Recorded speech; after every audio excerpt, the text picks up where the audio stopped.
Je me demande combien connaissent ce petit chant, comme je vous salue très chaleureusement dans cette communion fraternelle chrétienne, et avec l'amour de Christ aujourd'hui. Combien connaissent ce petit chant?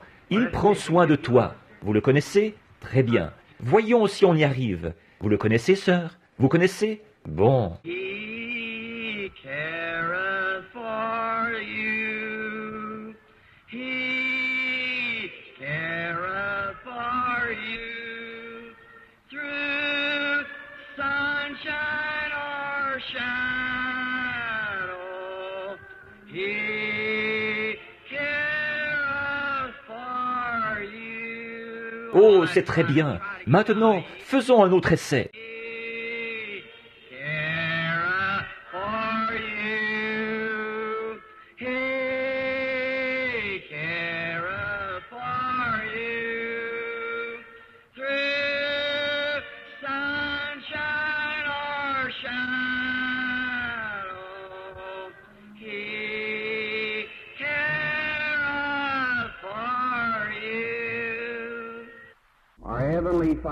Notre Père Céleste, croyons que tu prends bien soin de nous et tu as manifesté ton amour envers nous en ce que tu as envoyé ton propre Fils bien-aimé pour le Fils de Dieu innocent, pour prendre la place des pécheurs coupables. Combien nous te remercions d'avoir pris soin de nous et de t'être soucié de nous au point de faire ceci. Et nous en sommes tellement reconnaissants, Seigneur. Nous sommes heureux de nous rassembler ici cet après-midi, sous la voûte des cieux, et nous demandons tes bénédictions sur ce service. Accorde, Seigneur, à chaque homme, femme, garçon ou fille qui sont ici, de faire une étude approfondie maintenant des Écritures. Nous sommes confrontés à un monde qui est sous la domination de Satan. Et Père, alors que nous étudions la puissance des démons et ce qu'ils font aux gens, nous te prions de nous donner une grande foi, et puissent beaucoup de grands signes et prodiges se faire, car nous le demandons au nom de Christ et pour la gloire de Dieu. Amen. Nous abordons sans tarder l'étude de cet après-midi, je pense une quinzaine de minutes plus tôt que prévu. Le sujet en est toujours la démonologie. Et maintenant, je viens de recevoir un message tout à l'heure, frère Biller, de mes amis, et je débute en tournée en Afrique au milieu de juillet. Alors c'est réglé, tout est arrangé maintenant. Frère Baxter ne pourra pas y aller à cette période-là, alors je devrais me rendre en Afrique tout seul. Alors je pars là-bas avec, Vous devrez prier pour moi maintenant, que le Seigneur m'aide, parce que j'en aurai vraiment besoin maintenant, là-bas, parmi...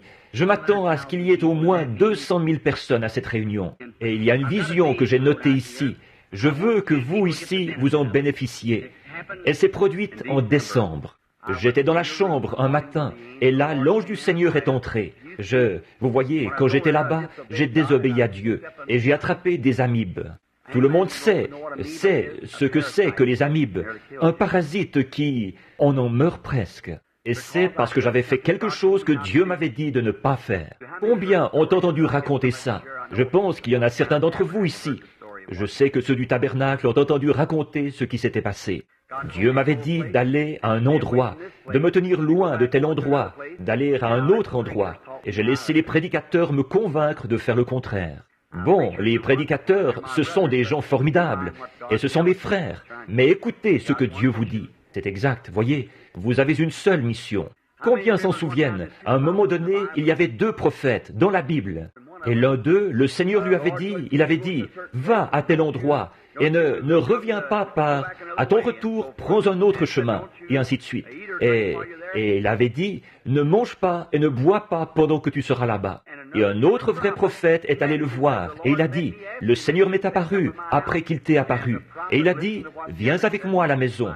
Et le prophète a écouté ce que l'autre avait dit, et il a perdu sa vie à cause de ça. Voyez-vous, faites ce que Dieu vous dit de faire, peu importe ce que n'importe qui d'autre peut dire. Maintenant, dans cette vision, c'est ce qui m'a réveillé, le 13 septembre ou décembre. Et assis au bord de mon lit, je me demandais quel serait mon avenir.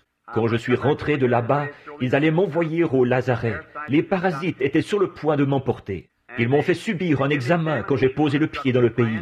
Et par la grâce de Dieu, simplement, ils m'ont permis de retourner chez moi, parce que c'était très disséminé.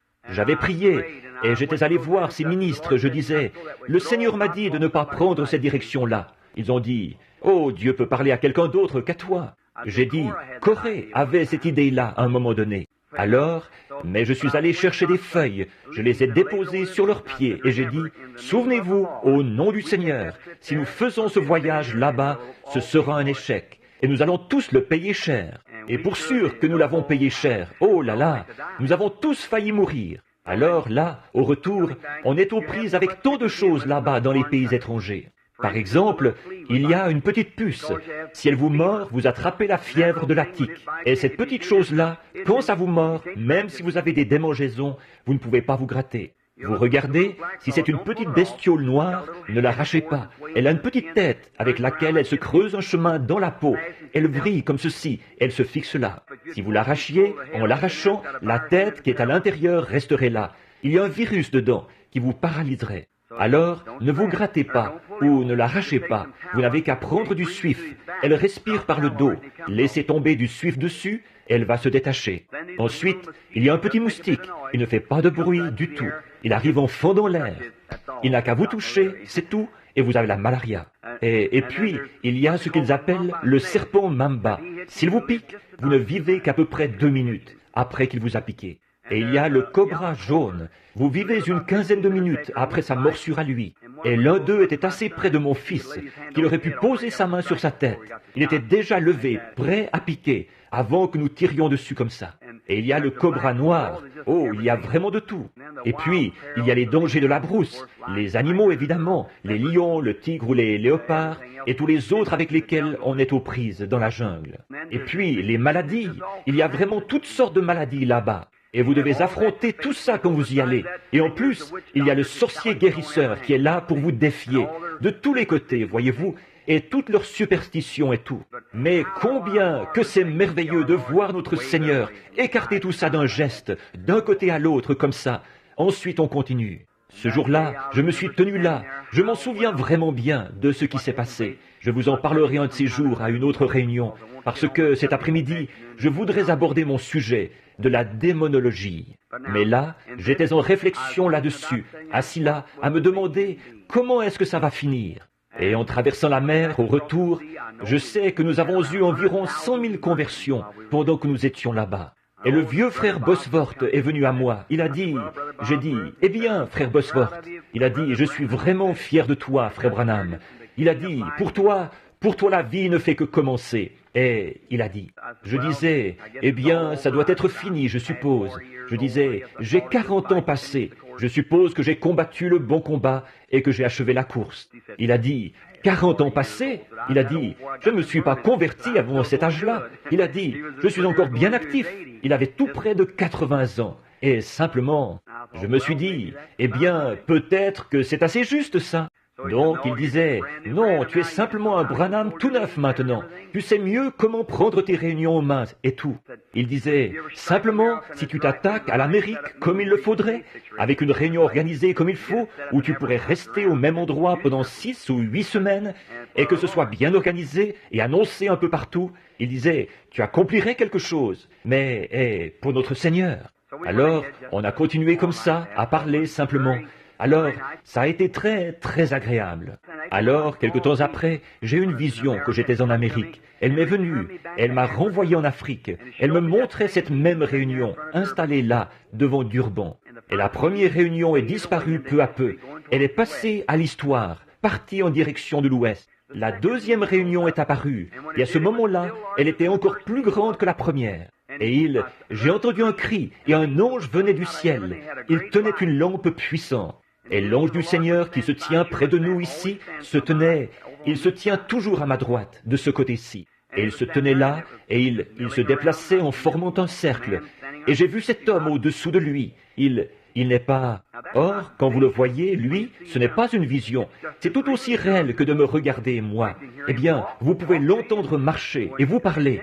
Et quand n'importe quoi, c'est tout aussi réel. Et ce n'est pas une vision. Cet homme se tient là, exactement comme vous. Et sa voix, c'est exactement comme si c'était la mienne ou comme si c'était la vôtre. Mais une vision, c'est quelque chose qui se présente devant vous et vous le voyez comme ça. Mais cet homme-là, il s'approche simplement et il se tient là. Alors il m'a dit ce qui allait arriver. Et il a dit que cet ange est descendu, et il m'a dit de me retourner et de regarder dans cette direction-ci. Et ça semblait être en direction de l'Inde, là. Je ne dis pas que c'est en Inde, mais c'est près de là. Mais c'étaient des Indiens. En effet, les Africains, eux, ce sont de grands costauds, de forte corpulence. Certains d'entre eux mesurent presque 7 pieds et pèsent, 280, 300 livres, costauds. Les Zoulous, bon, et il y a les Zonghai et les Soto, et il y a beaucoup de tribus différentes. Il y avait 15 tribus différentes assises là, ce jour-là, auxquelles je parlais. Je disais une parole comme « Jésus-Christ, le Fils de Dieu ». J'allais boire un peu d'eau en attendant que ce soit transmis par tous les interprètes. L'un d'eux disait « Et toutes sortes de bruits ». Dans le temps, je me disais que j'entendais les pentecôtistes parler en langue, alors que peut-être l'un parlait en émettant certains sons et que l'autre parlait en émettant d'autres sons. Voyons, comment était-ce possible? Mais je crois que la Bible a raison, et je sais qu'elle a raison, quand elle dit « Il n'est aucun son qui soit sans signification ». Certains disaient, l'un d'eux faisait « blur, blur, blur, blur », ce qui voulait dire « Jésus-Christ, le Fils de Dieu ». L'autre faisait « cloc, cloc, cloc, cloc », ça c'était « Jésus-Christ, le Fils de Dieu », dans sa langue à lui. Donc, quel que soit le son qui est produit, il a un sens quelque part. C'est exact. Quel que soit le bruit qui est produit, il a un sens pour quelqu'un quelque part. Et quand il transmettait ça, et j'ai remarqué qu'à ma gauche, quand cet ange était descendu et que j'ai vu comme un essaim là, et c'étaient des hommes avec... ils avaient comme une espèce de drap autour de leur corps, comme ceci, et ça les enveloppait et c'était attaché comme pour un petit bébé, la couche. Et tout ce que je pouvais voir, à perte de vue, c'était des gens. Ensuite, cet ange a allumé une lampe puissante qui oscillait. Elle s'est mise à faire un mouvement de va-et-vient, comme ça. Et jamais de ma vie, je n'ai vu autant de gens. Ensuite, cet autre ange est venu très près de moi et il a dit, « Il y en a 300 000 à cette réunion. » Et je l'ai noté ici. Vous aussi, inscrivez-le sur un bout de papier, comme quand j'avais raconté que ce petit garçon ressusciterait en Finlande. Notez-le sur la page de garde de votre Bible ou quelque part, qu'à cette réunion, il va y avoir une réunion et vous en entendrez parler par quelques moyens de diffusion. Il y aura 300 000 personnes qui assisteront à cette réunion. Maintenant, voyez si ce n'est pas vrai. Elle sera donc 3 fois plus grande que l'autre. Voyez, 300 000 personnes qui assisteront à la réunion. Et je suis tellement heureux de pouvoir y aller. Je ne sais pas quoi faire, parce que j'aime gagner des âmes pour notre Seigneur. Et là-bas, à une occasion d'avoir vu 30 000 païens primitifs venir à Jésus-Christ à la suite d'un seul appel à l'autel. 30 000 païens primitifs. Maintenant, abordons notre sujet sans tarder. Hier, nous avons étudié la technique qu'utilisent les démons. Je réfléchissais aujourd'hui alors que Dieu traitait avec moi. Vous ne savez pas ce que ça représente d'avoir la liberté d'aller de l'avant. Or, je ne suis pas un enseignant. Je suis loin d'être un commentateur de la Bible. Et mon instruction se limite à une 7e année. Alors et avec ça, je suis sorti de l'école il y a environ 25 ans. Alors il y a longtemps que je n'y suis plus. Je n'ai pas beaucoup d'instructions, mais tout ce que je sais, c'est ce que je reçois par inspiration. Et si cette inspiration ne concorde pas avec la Bible, alors elle est fausse. Voyez, il faut que ce soit la Bible. Quelle que soit l'inspiration, il faut que ça vienne. Voici le fondement de Dieu.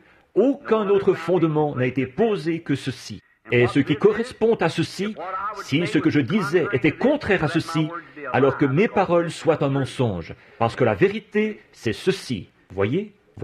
Et si un ange vous disait quelque chose qui soit différent de ceci, Paul a dit qu'il soit pour vous anathème, même un ange de lumière.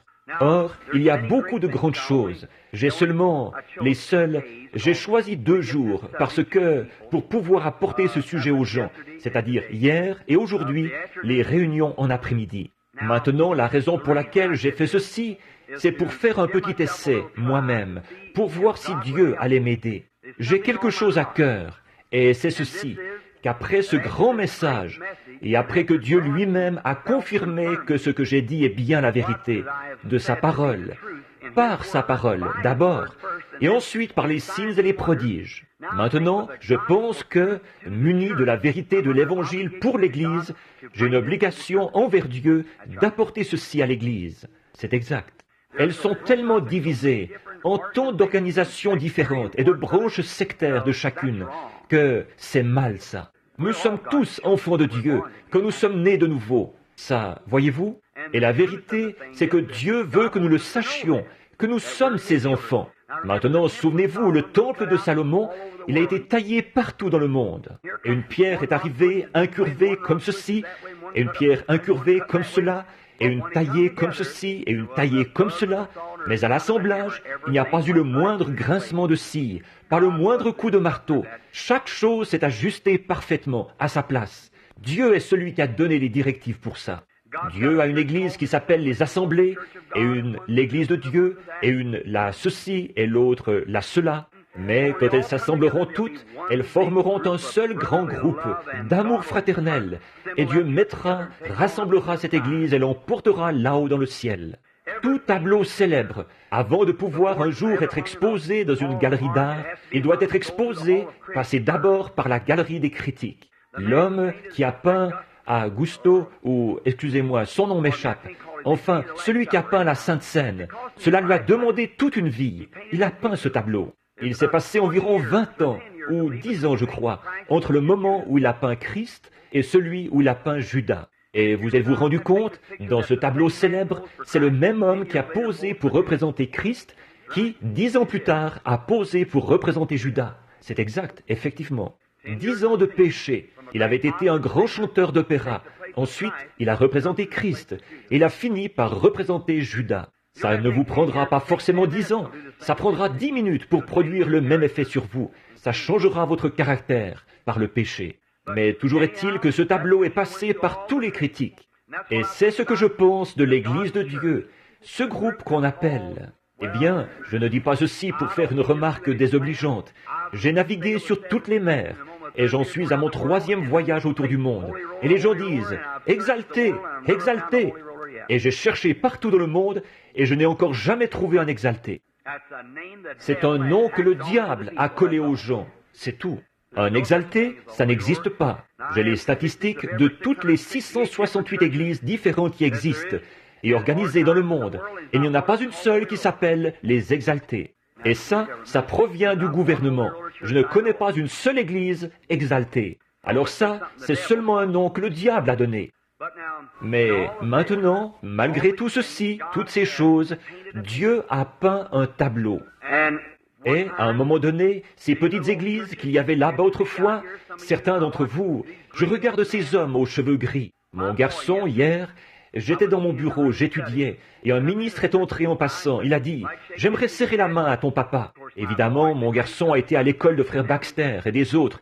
Eux, c'est carrément non. Un point, c'est tout, tout de suite. Je n'aime pas ça. Voyez, peu importe si évidemment, je ne peux pas être à la fois serviteur des hommes et serviteur de Dieu. Mais moi, ce que je trouve, j'aime serrer la main de mes frères. J'aime faire ça. Il y a quelque chose là-dedans. J'aime serrer la main d'un ministre. Et non seulement celle d'un ministre, mais de tout enfant de Dieu. J'aime le faire. Je n'en ai rien su jusqu'au moment où ma femme m'en a parlé, un peu plus tard. Eh bien, s'il avait dit à ce ministre, un petit instant, il s'est retiré pour prier, et je vais voir ce qu'il en dira. Eh bien, ça aurait été mieux. Alors je l'ai repris un peu là-dessus. Il ne doit pas faire ça, voyez? Alors, et c'est vrai, on ne peut pas venir tout de suite, chaque fois, comme le frère le disait tout à l'heure. Si on le fait, alors le soir, je suis épuisé, vous voyez? Les gens se mettent à parler, et peut-être que chacun a une maladie, et quand ils se mettent à en parler, tout de suite, voilà l'ange du Seigneur qui est là pour dire ce qu'il en est. Il y a quelqu'un qui est assis, qui regarde droit vers moi en ce moment, qui sait que c'est bien vrai, car c'est arrivé il y a seulement quelques minutes, ou environ 1h30. C'est une dame qui est assise ici. Elle ne savait pas ce qu'il en était. L'ange du Seigneur lui avait parlé l'autre soir. Elle lui avait dit quelque chose, et elle ne comprenait pas ce qu'il en était. Mais aujourd'hui, c'est arrivé. Alors maintenant, elle connaît le sens de ses paroles, quand il lui a parlé. Comme j'étais là à lui parler, l'ange du Seigneur est venu directement lui dire quel était son problème, et tout ce qu'il en était, et ce qu'elle pensait. L'un de ses bien-aimés, et comment Dieu avait parlé, et avait dit qu'il avait confirmé la chose, et ce qui allait arriver. Alors voilà précisément comment ça va se passer. Voyez, Dieu l'a dit. Eh bien, maintenant, et si, à quelques reprises ça, alors, et avec chaque vision, vous vous affaiblissez toujours plus. Voyez-vous? Et tout à coup, vous arrivez à l'église le soir, vous êtes complètement épuisé, si bien que vous ne savez plus trop quoi faire. Et priez pour moi, là, voyez-vous, parce que je passe d'une réunion à une autre, puis à une autre. Si cette réunion-ci était la seule, ce ne serait pas la même chose. Si j'allais rentrer chez moi maintenant et rester sans rien faire pendant quelques mois, aller chercher ma canne à pêche et partir à la pêche. Mais il faut que je passe directement d'une réunion à une autre, directement d'une à une autre, vous voyez, c'est à cause de ça. Et vous tous priez, vous les gens ici dans l'auditoire. Ils m'ont dit hier soir que pas réagi à l'appel. Or ça, c'est assez dangereux, vous voyez. Quand il disait que, eh bien, parfois, ces lumières ne vont pas éclairer. Il y a un coin où c'est sombre entre les deux. Et j'observe l'ange du Seigneur quand il se tient ici. Je peux le sentir. Ensuite, je vais sentir qu'il s'éloigne. Et je vais observer. Il va partir et aller quelque part, se tenir là un petit moment, et je peux le voir. Et ça va se mettre à briller, et une vision va venir. Alors, je vais avoir la vision. Je vais observer l'aspect de la personne qui est là, dans ce coin-là. Je trouve la personne, ensuite je parle. Voilà ce qui se produit. Voilà ce qui arrive.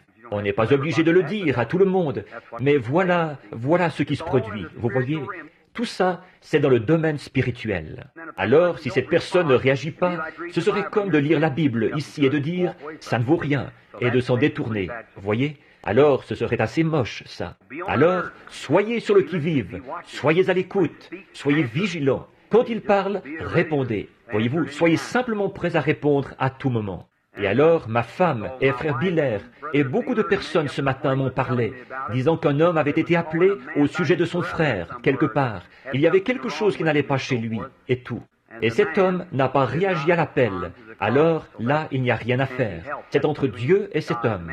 La vision m'a quitté. Ensuite, je ne l'ai plus retrouvé, parce qu'il n'a pas répondu. Alors, soyez vigilants, soyez sur le qui-vive. Maintenant, nous allons prendre ce sujet de la démonologie et parler des démons.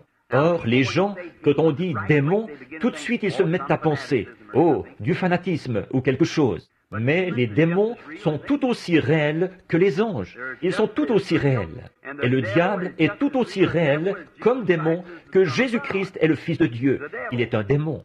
Le ciel est tout aussi réel. Si l'enfer n'existe pas, le ciel n'existe pas non plus. Et s'il n'y a pas de bénédiction éternelle, ou plutôt de châtiment éternel, il n'y a pas de bénédiction éternelle. S'il n'y a pas de jour, il n'y a pas de nuit, voyez. Mais aussi sûr qu'il y a le jour, il y a la nuit. Aussi sûr qu'il y a un chrétien, il va forcément y avoir un hypocrite. Aussi sûr qu'il y a quelqu'un qui est véritablement de Dieu, il y a quelqu'un qui va imiter ça, voyez. C'est tout à fait ça, le pour et le contre, le noir et le blanc, et ainsi de suite comme ça en toutes choses, dans la vie. Le vrai et le faux, partout. Et il y a un faux évangile, il y a un vrai évangile. Il y a un vrai baptême, il y a un faux baptême. Il y a un faux semblant et il y a un vrai. Il y a un vrai dollar américain et il y a un faux dollar américain. Il y a un chrétien véritable, il y a un hypocrite véritable, voyez-vous, qui ne fait qu'imiter. Alors, c'est ce qu'on trouve. Alors toutes ces choses, elles vont ensemble. Or, nous ne pouvons pas les séparer. Dieu laisse tomber la pluie. Qu'il me permette de parler un peu de quelque chose ici. Combien y a-t-il de prédicateurs ici? Levez la main. Partout, les prédicateurs, levez la main. Eh bien, que Dieu vous bénisse, frère. Maintenant, ne prenez pas ceci comme une doctrine, maintenant. Mais juste avant d'aborder ce sujet vital, je vais vous raconter. Combien y a-t-il de pentecôtistes ici? Levez la main, tout autour, partout. Eh bien, vous êtes tous pentecôtistes. Très bien. Je vais vous raconter ce qui m'est arrivé la première fois que je me suis retrouvé dans votre sphère, dans vos rangs. J'étais ici dans l'Indiana, à un endroit qui s'appelle Mishawaka. C'était le premier groupe de pentecôtistes que je voyais. Ils s'appelaient les Assemblées pentecôtistes de Jésus-Christ, je crois, ou quelque chose comme ça. Un groupe de gens formidables. Maintenant, ils ont formé ensemble une organisation et ils s'appellent les Pentecôtistes Unis. Ils se sont dissociés des autres à cause d'un désaccord sur le baptême d'eau. Ça ne fait pas d'eux des hypocrites. Il y a de nombreux chrétiens véritables, des vrais chrétiens véritables, nés de nouveau du Saint-Esprit parmi eux. Et Dieu leur a donné le Saint-Esprit, à eux qui ont été baptisés dans le nom de Jésus, et il a donné le Saint-Esprit aux autres qui ont été baptisés dans le Père, Fils, Saint-Esprit. Alors, Dieu donne le Saint-Esprit à ceux qui lui obéissent. Alors qui a reçu? Qui lui a obéi? Voilà. Si vous pouviez seulement oublier ça, et ceux qui veulent être de telle manière, laissez-les faire. Et vous, allez-y, soyez des frères, c'est tout. Ce qui a causé ça, c'est qu'ils se sont divisés, qu'ils se sont séparés. Voyez, quoi? De briser, de démolir, de rompre la fraternité, de vous mettre à part et de vous séparer. Non, monsieur, nous ne sommes pas séparés, nous sommes un, c'est exact.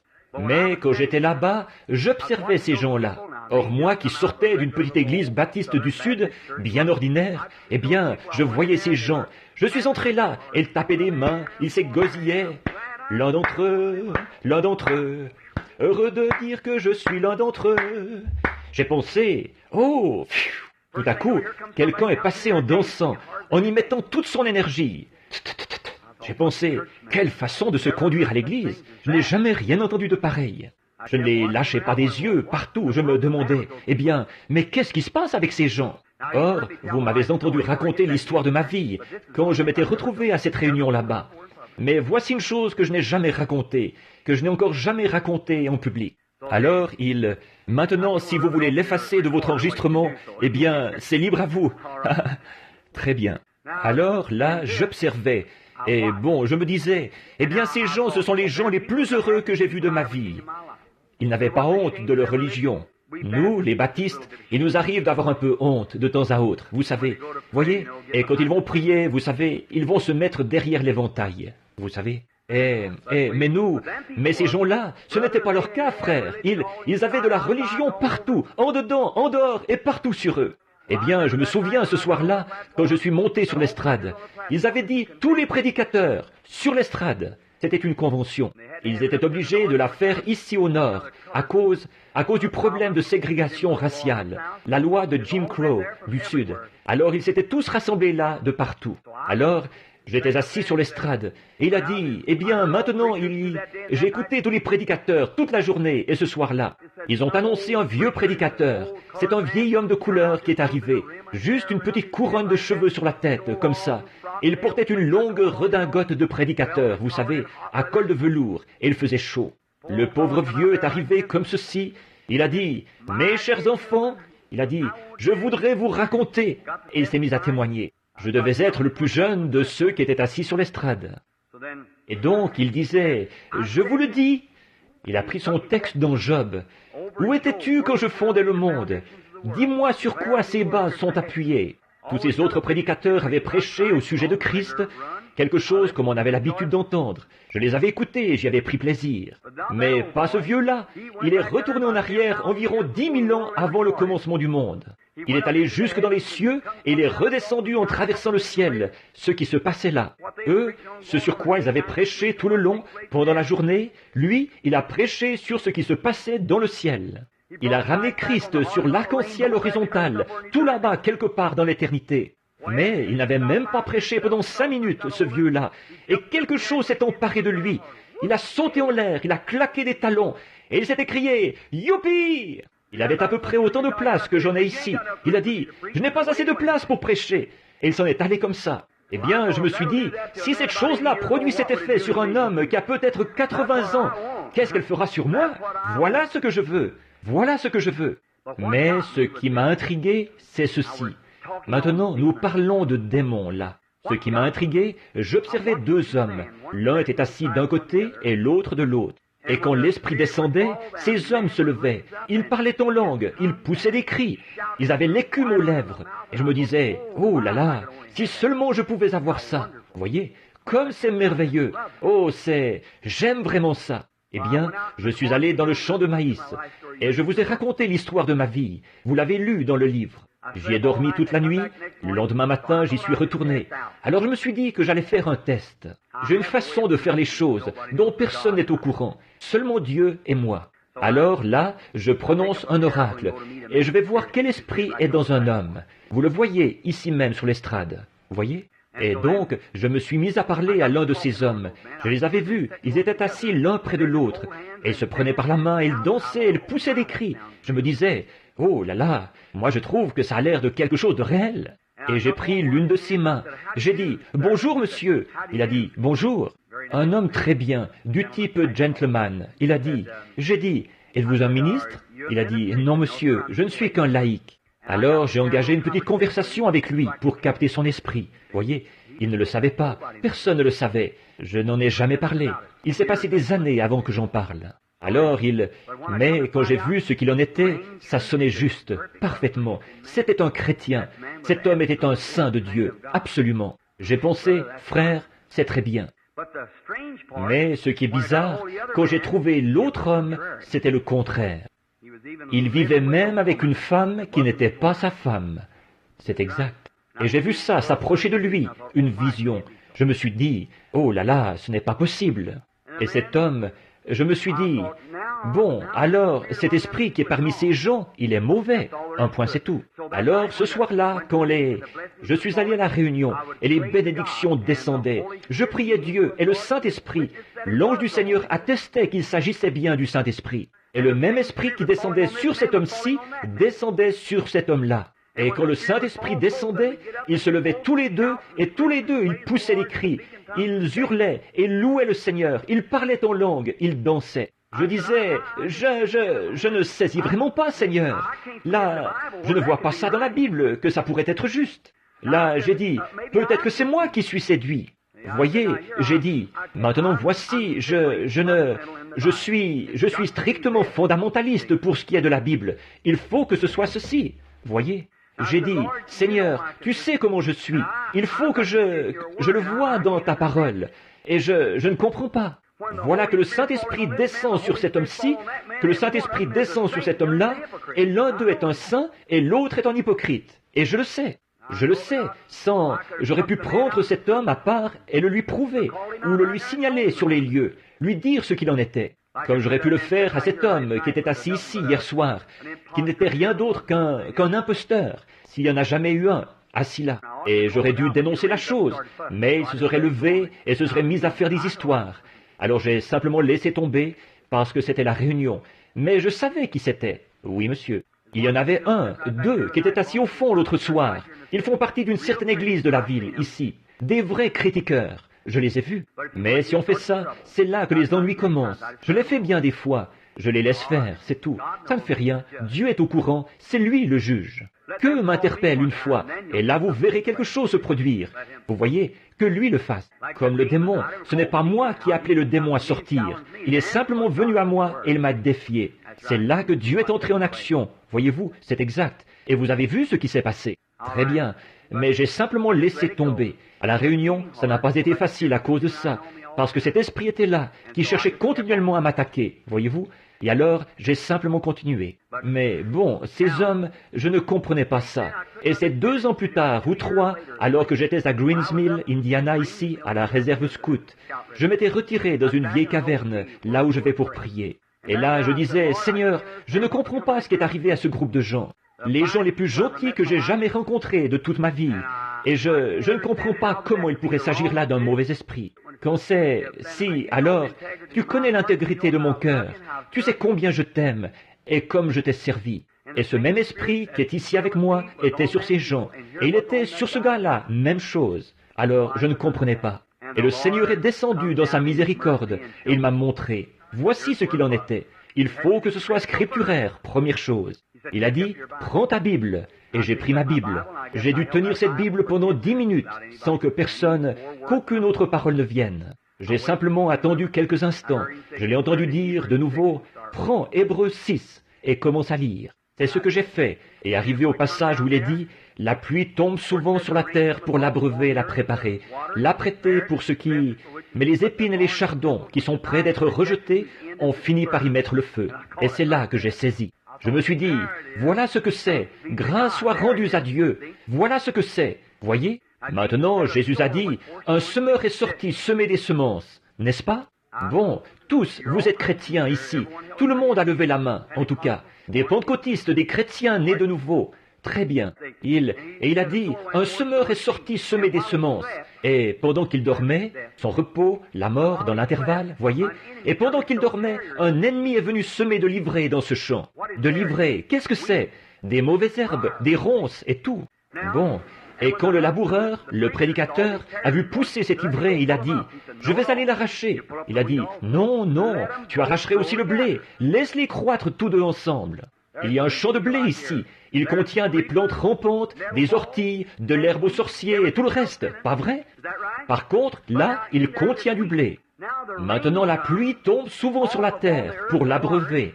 Or, la pluie, c'est pourquoi? Pas pour arroser l'ortie. Maintenant, regardez bien et soyez attentifs. Pas pour arroser la plante rampante. La pluie est envoyée pour le blé, mais l'ortie et la mauvaise herbe sont tout aussi assoiffées que le blé. Et la même pluie qui tombe sur le blé tombe sur la mauvaise herbe. Et cette petite mauvaise herbe va se redresser comme ça, toute heureuse et dans l'allégresse, tout autant que le petit blé va se redresser, lui-même se redresser. Mais c'est à leurs fruits que vous les reconnaîtrez. Voilà. Voyez, or le même Saint-Esprit peut bénir un hypocrite. Ça en a sonné quelques-uns d'entre vous, les arminiens. Mais c'est la vérité, c'est la vérité. On vous enseigne la sainteté, et moi aussi j'y crois, à la sainteté. Mais le même esprit, la pluie tombe sur les justes et sur les injustes. Mais c'est à leurs fruits que vous les reconnaîtrez. Si je regarde ici et que je vais chercher du blé, je rapporte du blé. Mais les mauvaises herbes, c'est tout attaché ensemble. Et elles vivent de la même pluie qui est tombée pour le blé. Et la pluie n'a pas été envoyée pour les mauvaises herbes, elle a été envoyée pour le blé. Mais comme la pluie est dans le champ, que le blé est, que les mauvaises herbes sont dans le champ de blé, elles ont profité tout autant de la pluie que les autres. Et la même pluie qui a fait vivre le blé a fait vivre la mauvaise herbe. Toutes les choses qui sont dans le naturel sont un type du spirituel. C'est ce que nous enseignons. Voilà ce qu'il en est, la démonologie, des démons qui imitent le christianisme et qui reçoivent quand même la bénédiction. Ce n'est pas du lait écrémé, ça, les frères, si vous pouvez le recevoir. Voyez, maintenant c'est la vérité. Alors, je ne suis pas sauvé aujourd'hui parce que je peux pousser des cris. Je suis sauvé, non pas parce que je me sens sauvé, je suis sauvé parce que j'ai rempli les conditions que Dieu a posées dans cette Bible. Jésus a dit, celui qui écoute mes paroles et qui croit à celui qui m'a envoyé a la vie éternelle, et ne vient point en jugement, mais il est passé de la mort à la vie. Je le crois, c'est exact. Et selon ces conditions, je suis sauvé, parce que Dieu l'a dit. S'il me disait qu'on est sauvé parce que quelqu'un a dit « Un vent impétueux m'a cinglé le visage », c'est formidable ça, mais je veux savoir d'où il est venu ce vent impétueux avant qu'il me cingle le visage, voyez-vous? Maintenant, quel genre de vie allez-vous mener après que ce vent impétueux vous aura cinglé? Voyez-vous, c'est à votre fruit qu'on vous reconnaît. Donc, les démons peuvent œuvrer au beau milieu des chrétiens. Le croyez-vous? Regardez Paul. Paul a dit, bon, c'est ici que la pluie du dernier jour. S'il y en a ici, pardonnez-moi si je dis quoi que ce soit contre vous. Je ne dirai rien contre vous, pas plus que je n'en dirai contre les assemblées, ou n'importe qui, les baptistes, ou n'importe qui d'autre. C'est la vérité qui est la vérité. Où vous avez dévié, c'est ici. Vous faites des prophètes de ces hommes et de ceux qui ne sont pas prophètes. On n'est pas prophète parce qu'on nous a imposé les mains et envoyé. On est prophète, voyez? Dans la Bible, il y a un don de prophétie. C'est là que vous avez fait erreur. La différence entre le don de prophétie et un prophète. Le don, Dieu à plusieurs reprises et de plusieurs manières a parlé à nos pères à travers les prophètes, dans ces derniers jours à travers son Fils Jésus-Christ. Et il y a 9 dons spirituels en action dans le corps de Christ. Ça pourrait être sur cette femme-ci ce soir, la prophétie. Et il se pourrait que ce ne le soit plus jamais de toute sa vie. Il se pourrait que ce soit sur cette femme-ci le lendemain soir. Il se pourrait que ce soit sur cet homme-ci la fois d'après. Il se pourrait que ce soit sur celui-là, là-bas, la fois d'après. Ça ne fait pas d'elle un prophète. Ça ne fait de personne un prophète. C'est un don de prophétie en vous. Et avant que cet homme ou que cette prophétie puisse être donnée à l'Église, elle doit être jugée en présence de 2 ou 3 juges spirituels. Pas vrai?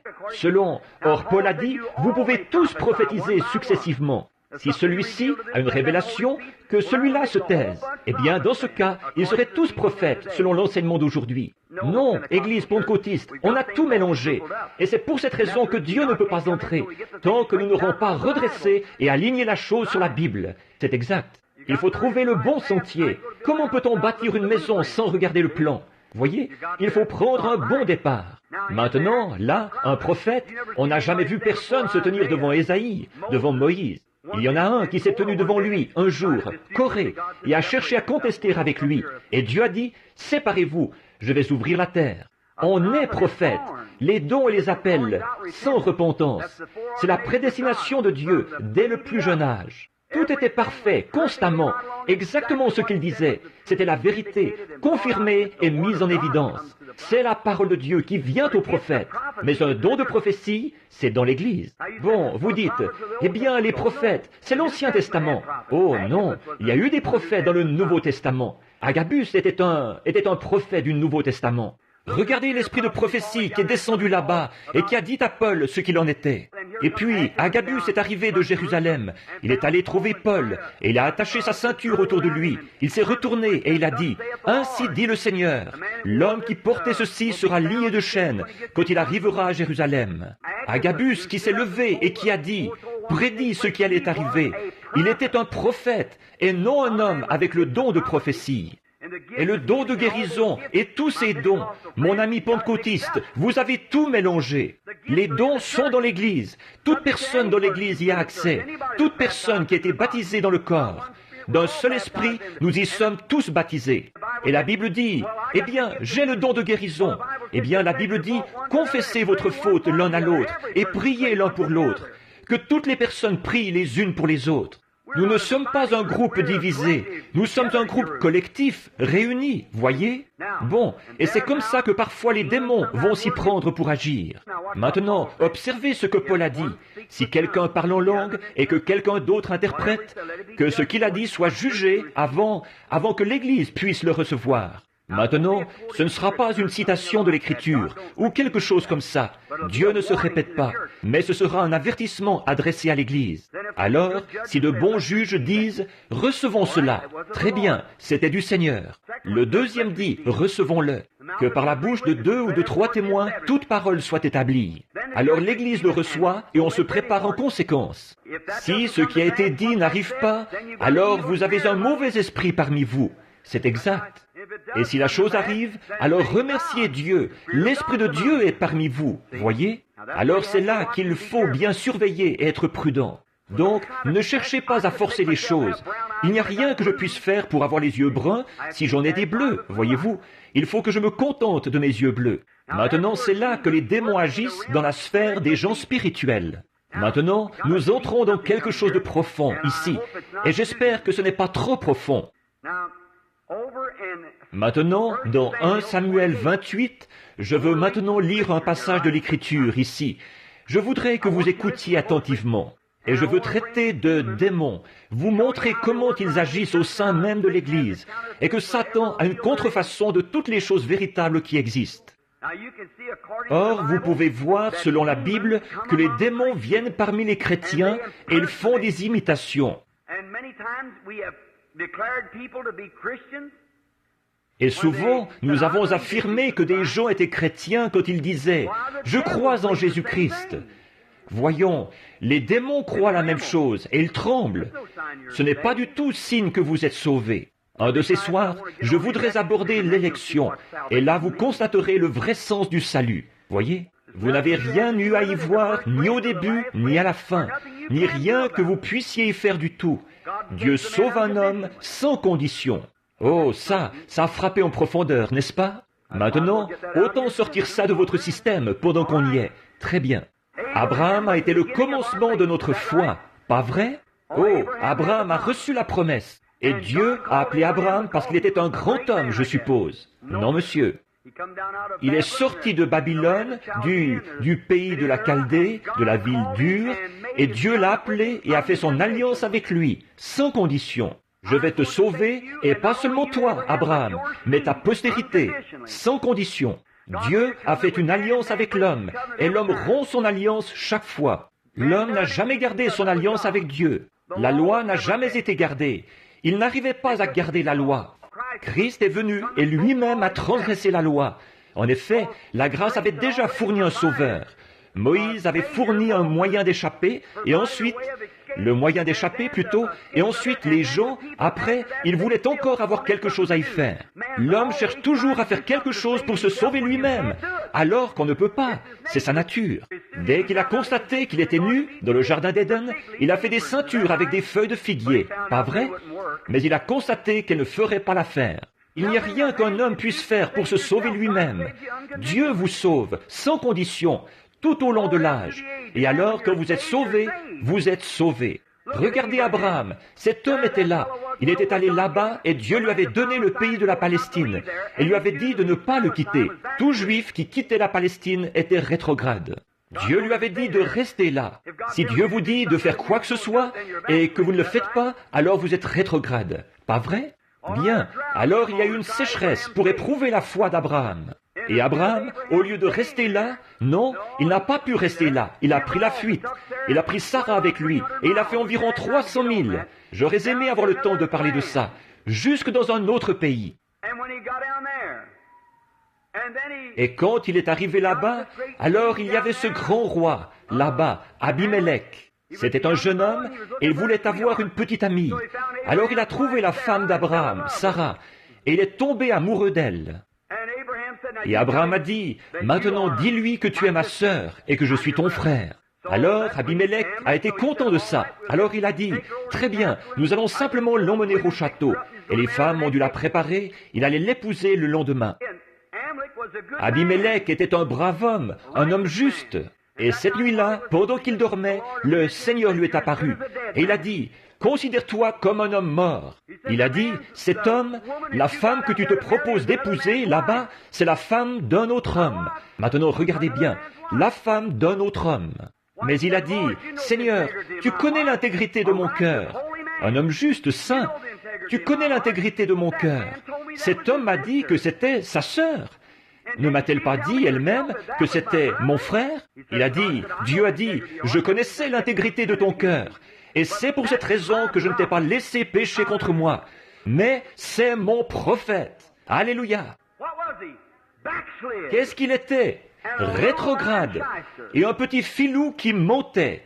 Pas vrai? Oh non, des petits mensonges pieux, ça n'existe pas. Ou bien ce sont des mensonges tout noirs, ou bien ce ne sont pas des mensonges du tout.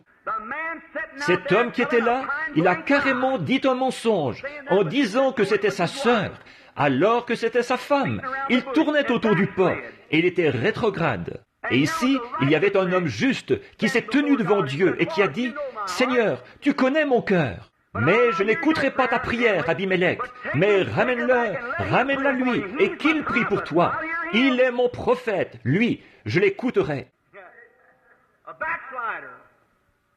Oui, un rétrograde, un menteur, mais c'est mon prophète. N'est-ce pas la vérité? C'est la Bible. Maintenant, n'allez pas trop loin avec ça, du côté calviniste. Une fois sous la grâce, toujours sous la grâce, parce que vous vous retrouverez dans la disgrâce. Voyez? Un petit instant là, nous aurons le temps cette semaine de revenir là-dessus pour vous montrer que c'est bien tout à fait exact. Mais n'allez pas croire que juste parce que vous avez fait quelque chose de mal, que vous êtes fichu à tout jamais. Vous êtes un enfant de Dieu, vous êtes né de l'Esprit de Dieu, vous êtes des fils et des filles de Dieu, et les fruits en rendront témoignage eux-mêmes. Voilà. Maintenant, nous voici installés dans le pays. Maintenant, je voudrais lire ici le verset 6.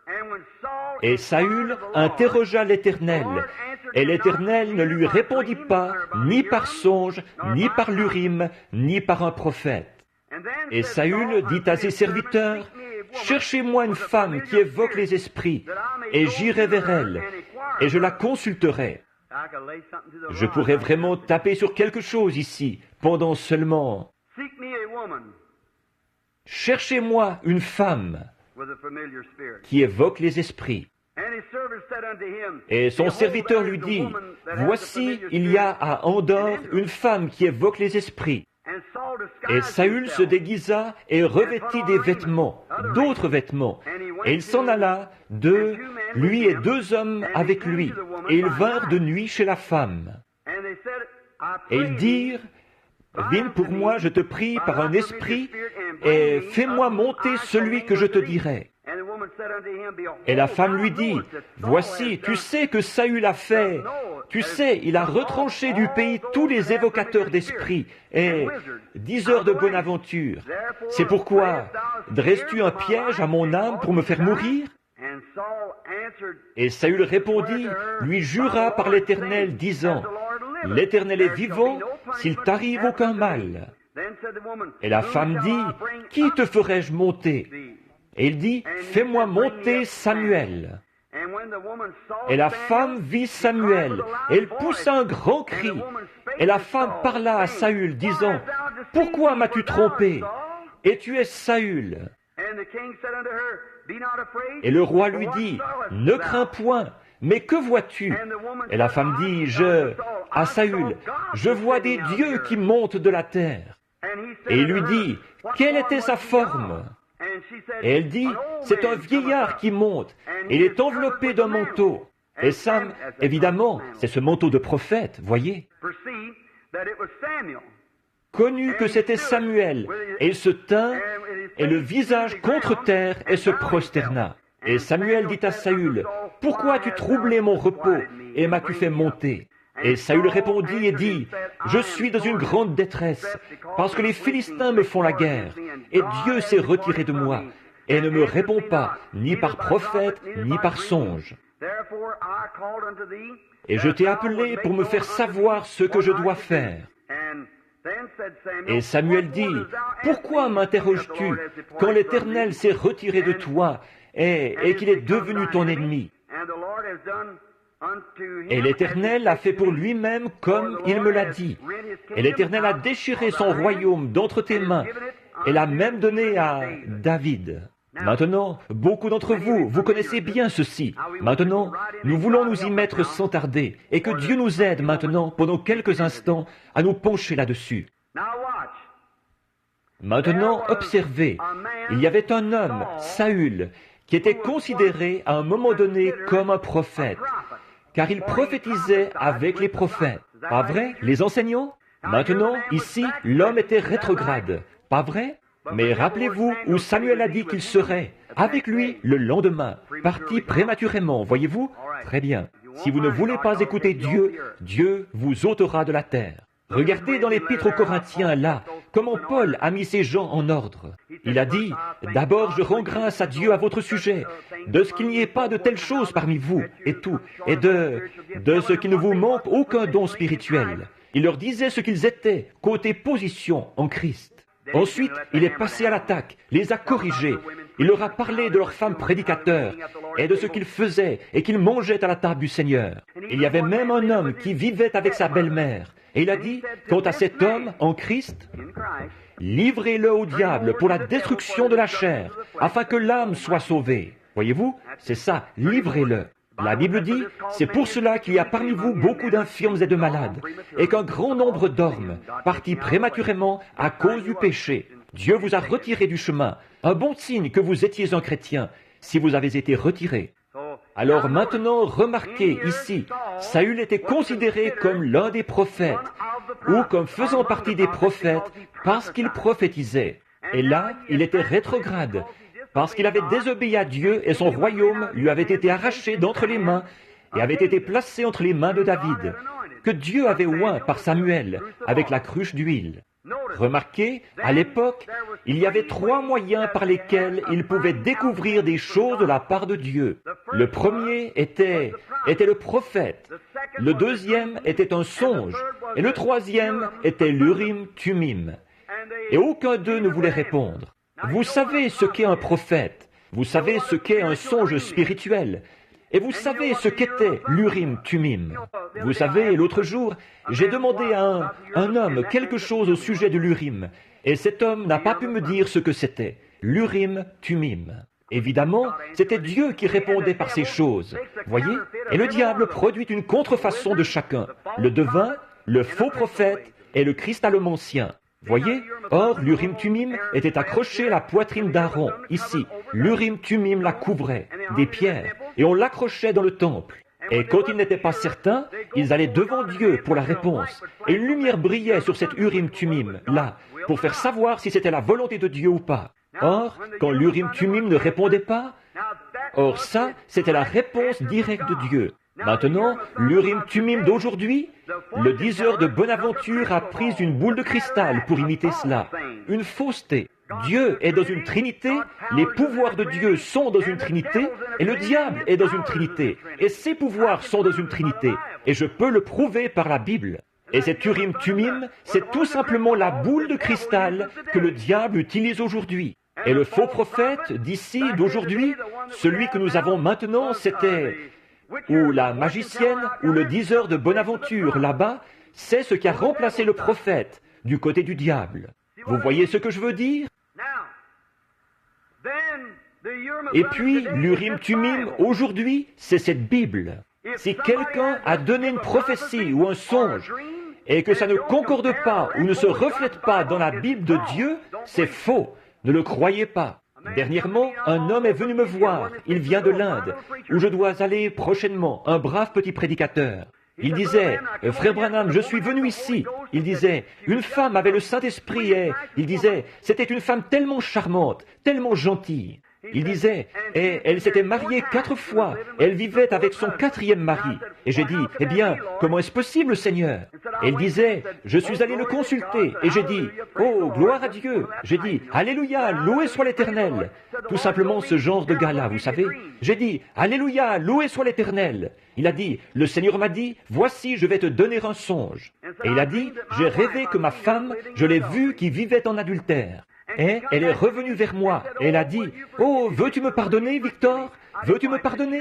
Je ne... » Voyons, j'ai dit, « Bien sûr que je vais te pardonner et te reprendre. » Il a dit, « Alors, c'est ce que j'ai fait. » Il a dit, « Voyez-vous, je pardonne. » J'ai dit, « Victor, votre songe était bien beau, mais c'est le diable qui vous l'a donné. » Il a dit, « Comment ça? » J'ai dit, « Il ne concorde pas avec la parole de Dieu.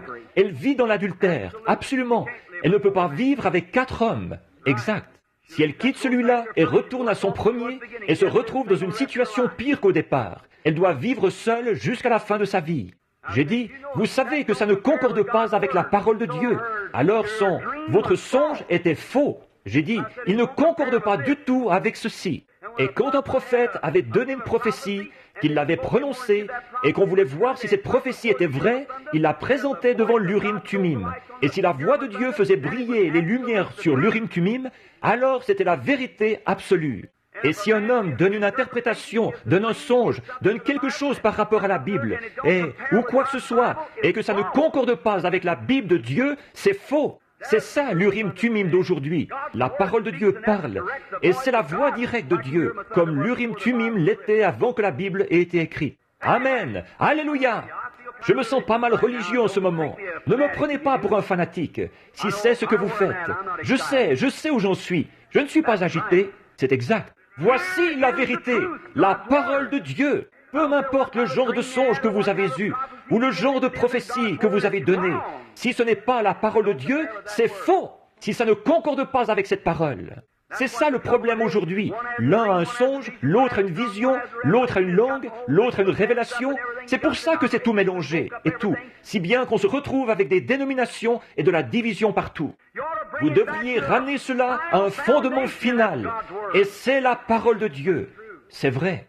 Les églises se fondent sur l'un qui dit « Oh, Jésus revient sur un cheval blanc, je le sais, je l'ai vu en vision. » Ils font une église de ce genre-là. Oh, alléluia, il revient sur une nuée. Ils en font une de cette sorte. Ils se divisent et se séparent, et se traitent mutuellement de perchoirs de buse, et de repères de poux, et de tout le reste. Voyons, frères, ça prouve dès le départ que votre cœur n'est pas droit devant Dieu quand vous faites ça. C'est exact, nous sommes frères. Nous devons nous soutenir les uns les autres. Nous avons besoin les uns des autres. Maintenant, regardez, Saül était rétrograde, et il est allé là-bas. Dieu avait détourné de lui sa face. Il est allé consulter les prophètes. Les prophètes sont allés. Ils ont essayé de prophétiser, et Dieu a coupé. Il a refusé de donner une vision. Le prophète est ressorti. Il a dit, « Je n'y peux rien. Non, il ne m'a absolument rien dit à ton sujet. » Eh bien, alors, il a dit, « Seigneur, donne-moi un songe. » Nuit après nuit, aucun songe n'est venu. Ensuite, il est allé devant l'Urim-Tumim et il a dit, « Oh Dieu, j'ai essayé par les prophètes, j'ai essayé par les songes. Maintenant, aide-moi, veux-tu » Il a coupé, aucune lumière du tout n'a brillé. Ensuite, il a eu recours à une magicienne, vile, dégradée. Il est allé la voir, il s'est faufilé jusque-là, il s'était déguisé. Et cette magicienne se présente là et fait monter l'esprit de Samuel. Bon, je sais ce que vous pensez. Beaucoup ont dit, ce n'était pas Samuel. Mais la Bible dit que c'était Samuel. Et c'était Samuel. C'est bizarre comment on peut capter ça, n'est-ce pas? Mais c'était bien Samuel, la Bible le dit. Et cette magicienne pouvait le faire monter. Elle a fait monter Samuel. Et Samuel était quelque part ailleurs, mais il était conscient de ce qui se passait. Et il avait encore son manteau de prophète sur lui. Alors, frère, quand vous mourrez, vous n'êtes pas mort. Vous vivez quelque part ailleurs. Laissez-moi m'arrêter un petit instant pour bien faire ressortir ce qu'il en est de la démonologie. Elle était un démon, mais elle était en contact étroit avec le monde des esprits. Maintenant, aujourd'hui, il y a beaucoup de spirites qui, en réalité, en savent plus sur le monde spirituel que les gens qui font profession d'être chrétiens. Et pourtant, elle est un démon. À l'époque de la Bible, c'était pareil. Quand Jésus était ici sur terre, il y avait ses professeurs, ses érudits et ses docteurs, parmi les meilleurs, sortis des meilleurs séminaires, meilleurs que ce que nous pourrions produire aujourd'hui. Et c'étaient des hommes saints, des hommes de renom, forcément. Si quelqu'un était un lévite, il devait être irréprochable, juste, sous tous les rapports. Et pourtant, cet homme-là ne connaissait pas plus Dieu qu'un lapin ne saurait ce que c'est que des raquettes à neige. Quand Jésus est venu, il ne l'a pas reconnu, et il a traité Jésus de démon. Il a dit, c'est Belzébul, le prince du démon. Pas vrai? Et un démon de la plus basse catégorie est arrivé, qui avait lié un homme. Il demeurait dans les sépulcres et tout. Et ils se sont écriés. Le démon lui-même a dit, nous savons qui tu es. Tu es le Fils de Dieu, le Saint. Pas vrai? Les magiciennes et les devins, les démons ont reconnu qu'il était le Fils de Dieu, alors que les prédicateurs instruits des séminaires de théologie ont reconnu en lui Belzébul. Lequel avait raison, le démon ou le prédicateur? Le démon. Et frère, ça n'a pas beaucoup changé aujourd'hui. Ils ne reconnaissent pas la puissance de Dieu. Peu importe combien d'enseignements vous avez reçus, vous aurez beau vous enfoncer ça dans le crâne. Dieu ne se trouve pas dans les grands mots. Dieu se trouve dans un cœur honnête. Vous aurez beau vous tenir ici, prononcer des grands mots comme je ne sais pas quoi. Ce n'est pas ça qui vous rapproche de Dieu. Vous aurez beau vous tenir là, vous exercer à réciter votre sermon et à dire ces choses. Ce n'est pas ça qui vous rapproche de Dieu. Vous aurez beau étudier les dictionnaires, au point d'en avoir un avec vous pour dormir. Et encore là, ce n'est pas ça qui vous rapprochera de Dieu.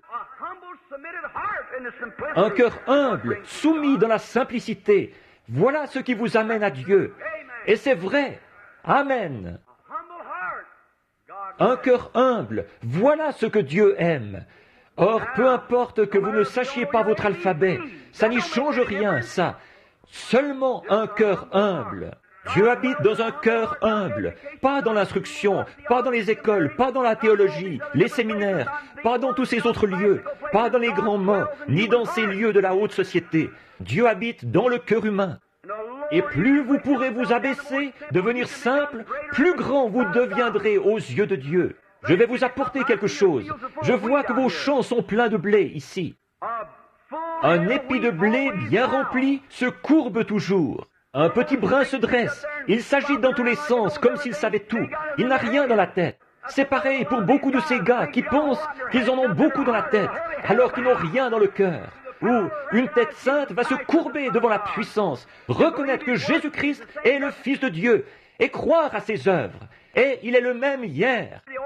Oh, ils le reconnaissent, bien sûr, du point de vue historique. Mais il ne s'agit pas de quelque chose d'historique. Les gens se lèvent et disent « Oh, je crois à la Pentecôte !» Quand ils ont eu cette grande effusion et ces choses-là, ils vous peignent un feu. Un homme gelé ne peut pas se réchauffer à un feu peint. Un feu peint ne réchauffe pas. Ça, c'est ce qu'ils ont été. Qu'en est-il aujourd'hui? S'il est le même hier, aujourd'hui, éternellement. Ça, c'est un feu peint. Un homme qui meurt de froid et qui dit « Regardez ce grand feu qu'ils ont eu !» Voyons, ça ne va pas vous réchauffer, ça. Ce qu'ils ont fait à la Pentecôte, ce qu'ils avaient au début du Testament, nous l'avons aujourd'hui. Et dès que Dieu aura remis tout ça d'aplomb et que l'Église aura été rassemblée dans l'unité, l'enlèvement aura lieu. Mais nous n'arrivons même pas à avoir la foi pour la guérison divine, encore moins pour l'enlèvement, parce que nous sommes tous dans la confusion, un comme ceci, l'autre comme cela. Le docteur Untel a dit que c'était ceci. Eh bien, mon prédicateur a dit qu'il était ceci. Il y a quelque temps, une femme disait, « Il n'est qu'un imposteur. » Elle disait, « Mon prêtre me l'a dit. » J'aimerais bien que son prêtre se présente ici une fois. On verrait qui est l'imposteur. Oui, on verra qui est l'imposteur. Venez donc essayer. Il n'y a pas longtemps, ici, à Arlington, au Texas, nous faisions une réunion là-bas. Ils avaient placé des grandes affiches un peu partout sur les voitures ce soir-là. Quand je suis arrivé là, ils disaient que le FBI était là pour me dénoncer, montrer que j'étais un imposteur. Alors, une jeune fille avait été guérie quelque part au Texas, là-bas. Elle, c'était complètement au nord, et je pense, environ 1000 milles, complètement au nord, près de Panhandle. Et ici, on était complètement au sud, à Arlington, à la frontière. Frère Baxter est venu me dire, « Frère Branham, il a dit, vous n'avez jamais vu un micmac pareil là-bas. Il y a environ 4 ou 5 000 personnes. » Et il a dit, et puis, tout autour, il y a le FBI qui a l'intention de vous prendre en défaut sur l'estrade ce soir et de vous dénoncer. J'ai dit, eh bien, je suis vraiment content de ça. Il a dit, vous vous souvenez de la jeune fille qui a été guérie l'autre soir? Je retournais à ma chambre. J'ai entendu quelqu'un qui pleurait et je regardais autour de moi. J'ai pensé que c'était peut-être quelqu'un qui avait été attaqué. C'était une jeune fille. J'ai regardé derrière moi, j'ai dit, je suis revenu sur mes pas, j'ai dit, qu'est-ce qu'il y a, madame?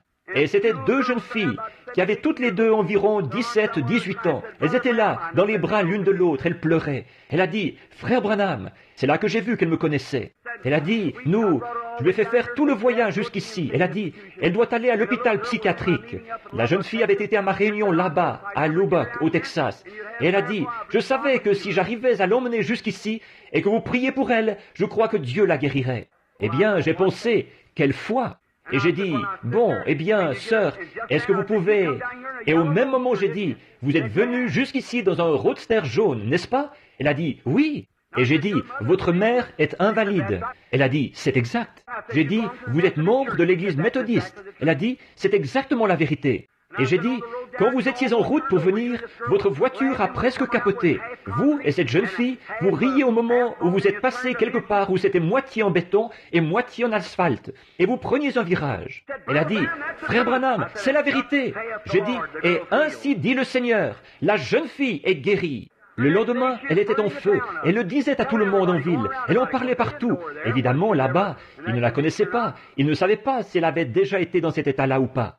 Et alors, ce jour-là, frère Baxter m'a dit, frère Branham, il a dit, ces jeunes filles sont là-bas, en train de faire leur bagage. Et il y a une chose qu'ils ne savaient pas, que moi je savais. Notre situation financière était au plus bas. Je ne permettais jamais qu'il en parle. Mais une de ces jeunes filles avait mis $900 dans l'offrande le soir d'avant, ce qui avait rétabli notre situation financière. Or, il ne le savait pas. Jusqu'à aujourd'hui, il ne le sait pas. Mais moi, je le savais. Vous voyez, Dieu m'avait dit que tout irait bien. Et frère Baxter disait, frère Branham, il disait, vous devriez me laisser faire un peu de sollicitation. Il disait, ils ont eu de ces guérisseurs divins ici, qui ont vraiment sollicité ces gens. J'ai dit, rien à faire. Non, monsieur, vous ne ferez pas ça. Frère Baxter, le jour où vous solliciterez les gens pour obtenir de l'argent comme ça, ce sera le moment où vous et moi, nous nous serrerons la main comme frères. Je ferai cavalier seul. Voyez? J'ai dit, vous ne ferez pas ça. J'ai dit, Dieu possède le bétail de 1000 collines, et tout lui appartient. Je lui appartiens. Il va prendre soin de moi. Il a dit, très bien. Et le même soir, il a dit, frère Branham, regardez ici. Regardez ici. Il y a une enveloppe ici. Il n'y a pas de nom dessus. Elle contient 9 billets de $100. Exactement le montant qu'il nous faut pour nous remettre à flot. J'ai dit, frère Baxter, il a dit, pardonnez-moi. Et donc, moi, je savais que c'était cette jeune fille. Et donc, le lendemain, frère Baxter a dit, frère Branham, elles sont là-bas en train de faire leur bagage. Elles pleurent. J'ai dit, qu'est-ce qu'il y a? J'ai dit, vous feriez mieux d'aller les voir. Je me suis rendu jusqu'à la chambre où elles étaient. J'ai dit, elles sont dans quelle chambre? J'y suis allé, j'ai frappé à la porte. Je les entendais qui pleuraient. J'ai frappé à la porte et la jeune fille est venue à la porte. Elle a dit, oh, frère Branham, je suis vraiment désolée. Elle a dit, c'est à cause de moi que vous avez tous ces ennuis. J'ai dit, ennuis? Qu'est-ce qu'il y a, sœur? Elle a dit, oh, c'est à cause de moi que le FBI est à vos trousses. Et j'ai dit, oh, vraiment? Elle a dit, oui. Elle a dit, j'ai dû témoigner trop fort en ville aujourd'hui et tout. J'ai dit, non. Elle a dit, frère Branham, le FBI est là-bas, il est là. Ils ont l'intention de vous dénoncer ce soir. J'ai dit, eh bien, si je fais quelque chose de mal, il faut qu'on me dénonce. Voyez? J'ai dit, bien sûr, s'il faut dénoncer la prédication de l'Évangile, eh bien, faisons-le. Voyez? J'ai dit, je vis selon cette Bible. Et ce que cette Bible ne dit pas, voici ma protection, juste ici. Voyez? Et j'ai dit, elle a dit, je suis vraiment désolé d'avoir fait ce que j'ai fait. J'ai dit, vous n'avez rien fait, sœur. Elle a dit, vous n'avez pas peur d'aller là-bas? Et j'ai dit, non. Elle a dit, le FBI est là. J'ai dit, ils sont déjà venus à ma réunion auparavant, et ils ont été sauvés. J'ai dit, Monsieur Al-Ferrar, le capitaine Al-Ferrar, beaucoup d'entre vous sont au courant de sa conversion, là-bas à Tacoma, dans le Washington. Il était sauvé en plein stand de tir. Il est venu à la réunion, il a dit, j'ai suivi cet homme pendant 2 ans. J'avais entendu parler des finances et j'y ai regardé de près. J'ai tout examiné, partout. Et il a dit, c'est la vérité. Vous n'écoutez pas un fanatique ce soir, vous écoutez la vérité. Il a dit, un des hommes de la police, j'ai fait examiner son enfant par un médecin et je l'ai fait passer dans la ligne de prière. Et il a dit, il a été dit à l'enfant exactement ce qui n'allait pas chez lui et ce qui lui était arrivé. Il a dit, dans 8 jours, il retournera à l'école, un cas de polio. Et il a dit, le 8e jour, le petit est retourné à l'école. Il a dit, je l'ai suivi pendant 2 ans, devant 10 000 personnes. C'est là, tout. Il y a une photo de ça, la réunion de Seattle, dans le livre que vous avez. Il a dit, je veux que vous sachiez tous que vous n'écoutez pas un charlatan religieux, vous écoutez la vérité. Le capitaine Al-Ferrar, et le lendemain, je l'ai conduit à Dieu, et il a reçu le baptême du Saint-Esprit dans un stand de tir au-dessous d'un grand édifice là-bas. J'ai dit, peut-être que ce gars-là va faire pareil. Alors elle a dit, avez-vous peur d'aller là-bas? J'ai dit, peur? Mais certainement pas, certainement pas. Pourquoi aurais-je peur alors que c'est Dieu qui m'a envoyé faire ça? C'est lui qui livre le combat, pas moi. Alors j'ai dit, maintenant, je veux que vous restiez tous à l'écart. Et alors, nous sommes allés à la réunion ce soir-là. La salle était pleine à craquer. Et le concierge, là, est venu me dire, Révérend Branham, j'ai engagé 10 enfants mexicains. Il a dit, regardez ça, le révérend Branham sera dénoncé ce soir par le FBI, un fanatique religieux, ou quelque chose comme ça. Et il a dit, c'est affiché sur toutes ces voitures, arraché. Il a dit, j'ai engagé 10 petits-enfants mexicains, ils vont tout arracher ça et mettre ça ici. Il a dit, oh, j'ai envie de lui mettre la main au collet à ce gars-là. J'ai dit, ne vous en faites pas, monsieur, Dieu lui mettra la main au collet, voyez-vous. J'ai dit, laissez-le simplement faire. Donc, il est venu me voir. Et ce soir-là, quand nous sommes arrivés, je ne l'oublierai jamais. Je suis entré dans la salle. Frère Baxter a chanté « Crois seulement ».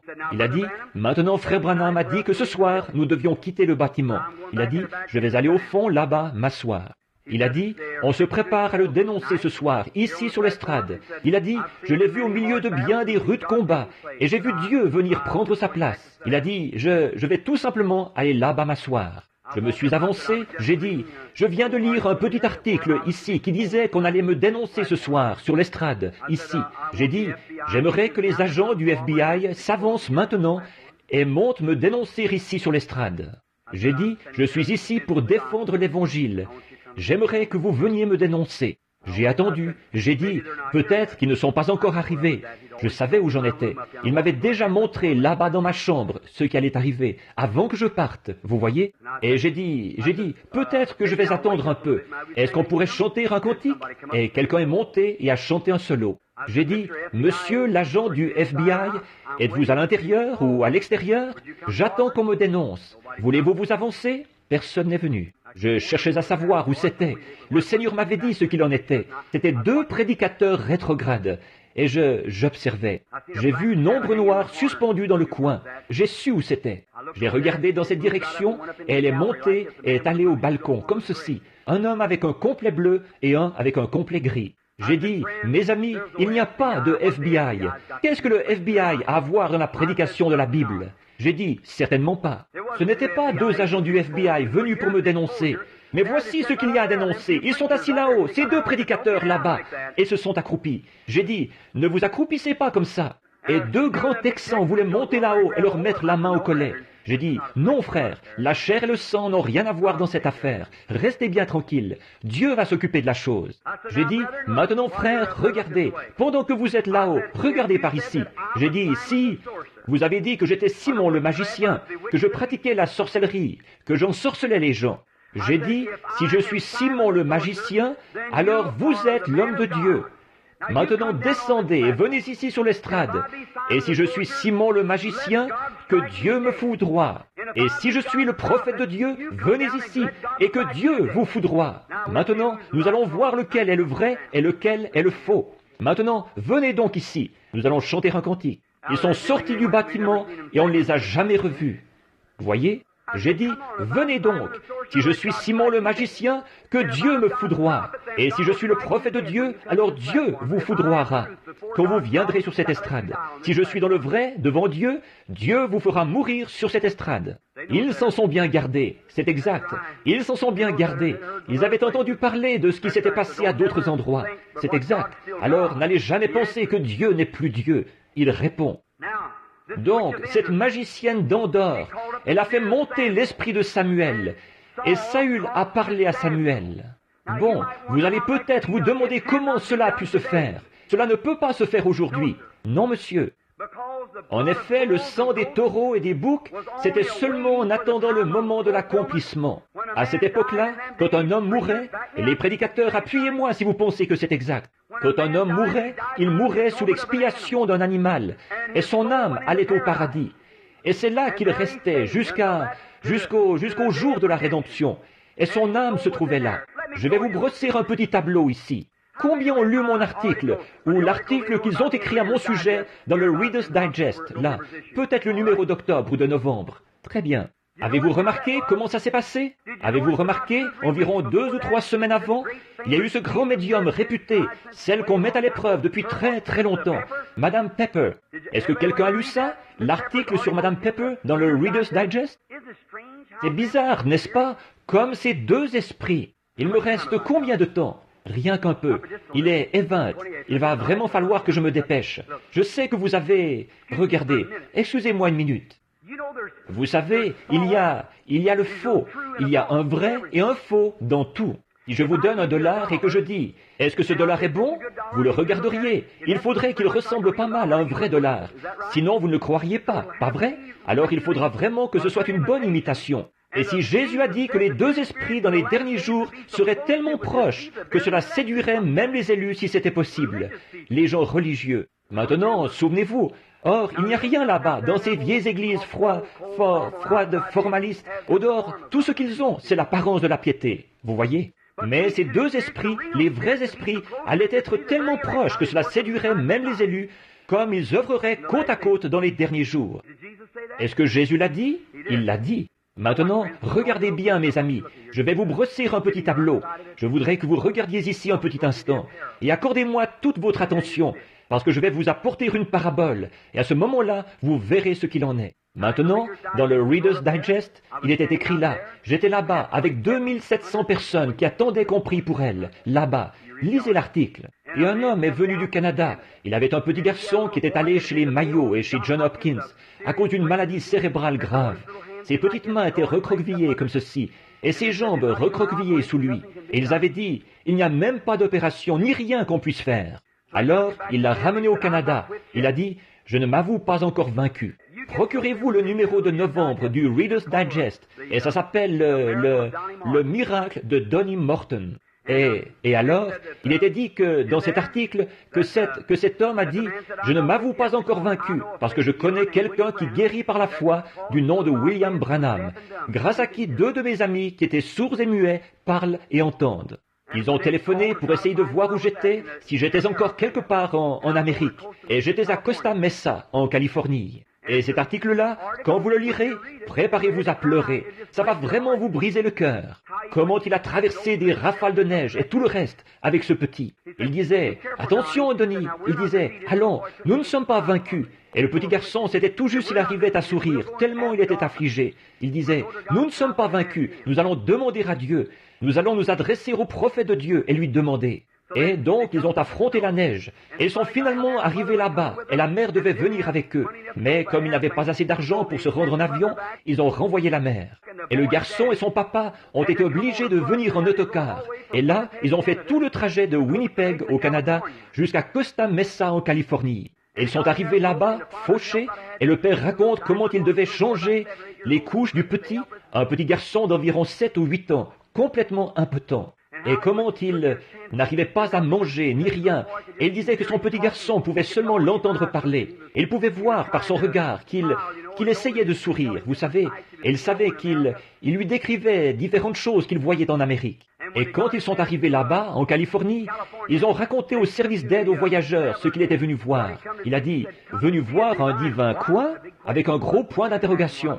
Évidemment, vous vous imaginez un peu ce que l'Amérique en a dit, vous voyez? Voyez-vous? Ça, c'est nous, voyez-vous? Nous, on est tellement intelligents. On sait tout, vous savez. Et on n'a pas besoin de nous dire quoi que ce soit. Pour nous, c'est déjà tout classé, voyez? Et alors, donc, un divin quoi? Vous avez fait tout le trajet depuis Winnipeg au Canada? Voyons, il trouvait ça affreux. Enfin, le journal a préparé une voiture pour l'envoyer là-bas. Et il a dit que quand ils sont arrivés à l'endroit où se formait la ligne, il a dit que 2700 personnes attendaient qu'on prie pour elle. Mais il a dit, quand ils ont vu ce garçon tout petit, difforme, et ce pauvre père avec son bonnet sur la tête, son manteau en lambeaux, il a dit, tout le monde s'est écarté et lui a cédé sa place. Quand il est arrivé sur l'estrade, c'est contraire au règlement de faire un transfert de carte de prière. La personne doit venir à la réunion et se procurer sa propre carte. Si jamais on découvre que vous êtes dans la ligne et qu'il y a eu transfert de carte de prière avec quelqu'un d'autre, la carte de prière est annulée. Voyez? En effet, vous devez venir entendre les directives et savoir comment recevoir cela. C'est à vous d'y voir. Vous ne pouvez pas venir la chercher pour quelqu'un d'autre. Vous devez venir la chercher vous-même pour que vous entendiez.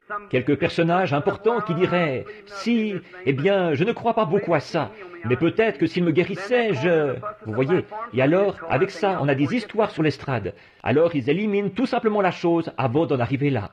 Alors, quand le garçon s'est avancé, ou que le père s'est avancé pour venir sur l'estrade avant les autres, Billy lui a demandé sa carte de prière. Il n'en avait pas. Il a dit « Dans ce cas, je suis désolé, monsieur. » Il a dit « Vous devrez attendre. » Il a dit « Très bien. » Il a dit « J'attendrai. » Il a dit « Je vais simplement passer à mon tour comme les autres dans ce cas. » Il a dit « Je ne savais pas que je devais faire ceci. » Et alors, je parlais à quelqu'un et je me suis trouvé entendre.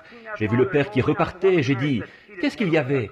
Il a dit « Il n'avait pas de carte de prière. » Et quelque chose m'a dit « Ramène-le. » Alors j'ai dit « Amène-le ici. » Le père s'est avancé, les larmes coulaient sur son visage. Il avait besoin d'un rasage. Et il s'est approché, et voici ce que le Reader's Digest disait. Voyez? Je n'ai posé aucune question, mais j'ai regardé le petit bien en face. Et j'ai dit au petit d'où il venait, qu'il était allé à la clinique Mayo, et tout ce qui n'allait pas chez lui, combien il avait été malade et tout. Et alors, le père s'est mis à pleurer, et il allait repartir. Ça disait, comme il allait descendre de l'estrade, il s'est retourné, et il a dit, « C'est exact, monsieur. » Il a dit, « Mais est-ce que mon petit pourra jamais en réchapper ?»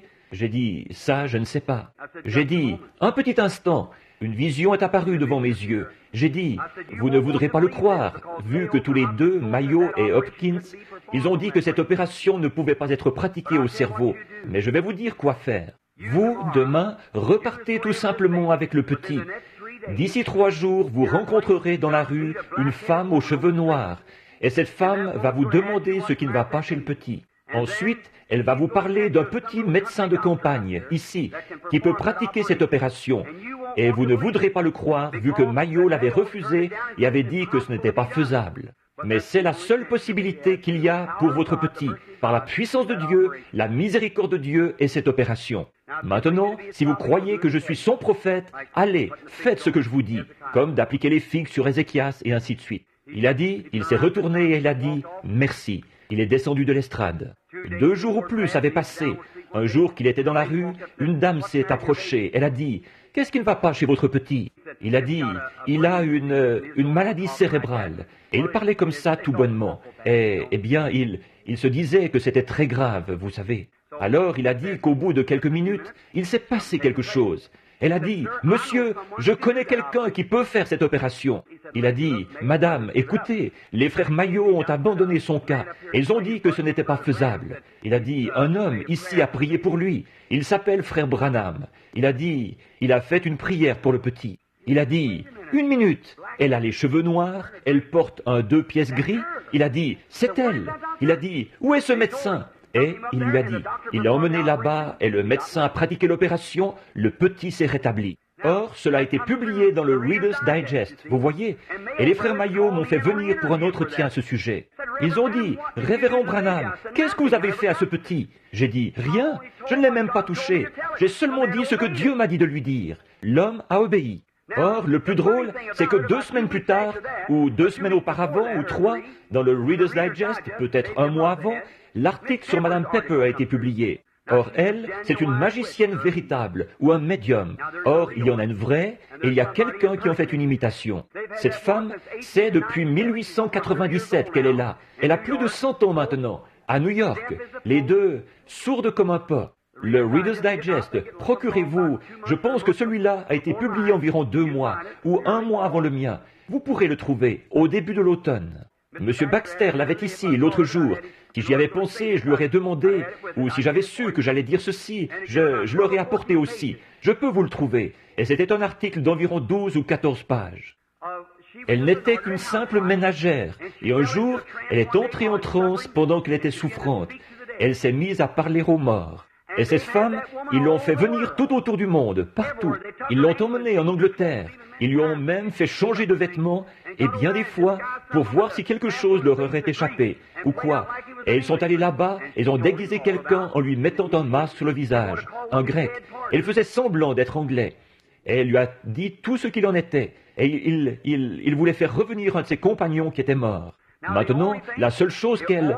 Tout autour du monde, et c'est ici dans le Reader's Digest, il est dit là qu'il y a quelques soirs ou quelques mois, une chose de ce genre a été dévoilée. Un homme dont on prétendait qu'il avait baisé la main spectrale de sa mère. Et le lendemain, il était prouvé au tribunal de police que tout ce qu'il avait baisé, c'était un morceau de mousseline à fromage. Beaucoup de gens qui se font passer pour médiums. C'est tout simplement ces genres de petits liseurs qui s'installent au bord de la rue. Eux, en fait, ce ne sont pas des médiums du tout. Ce n'est rien d'autre que des faux, des imitateurs. Mais il existe un vrai médium. Parmi nous aussi, les gens religieux, il y a beaucoup d'imitateurs. C'est des deux côtés.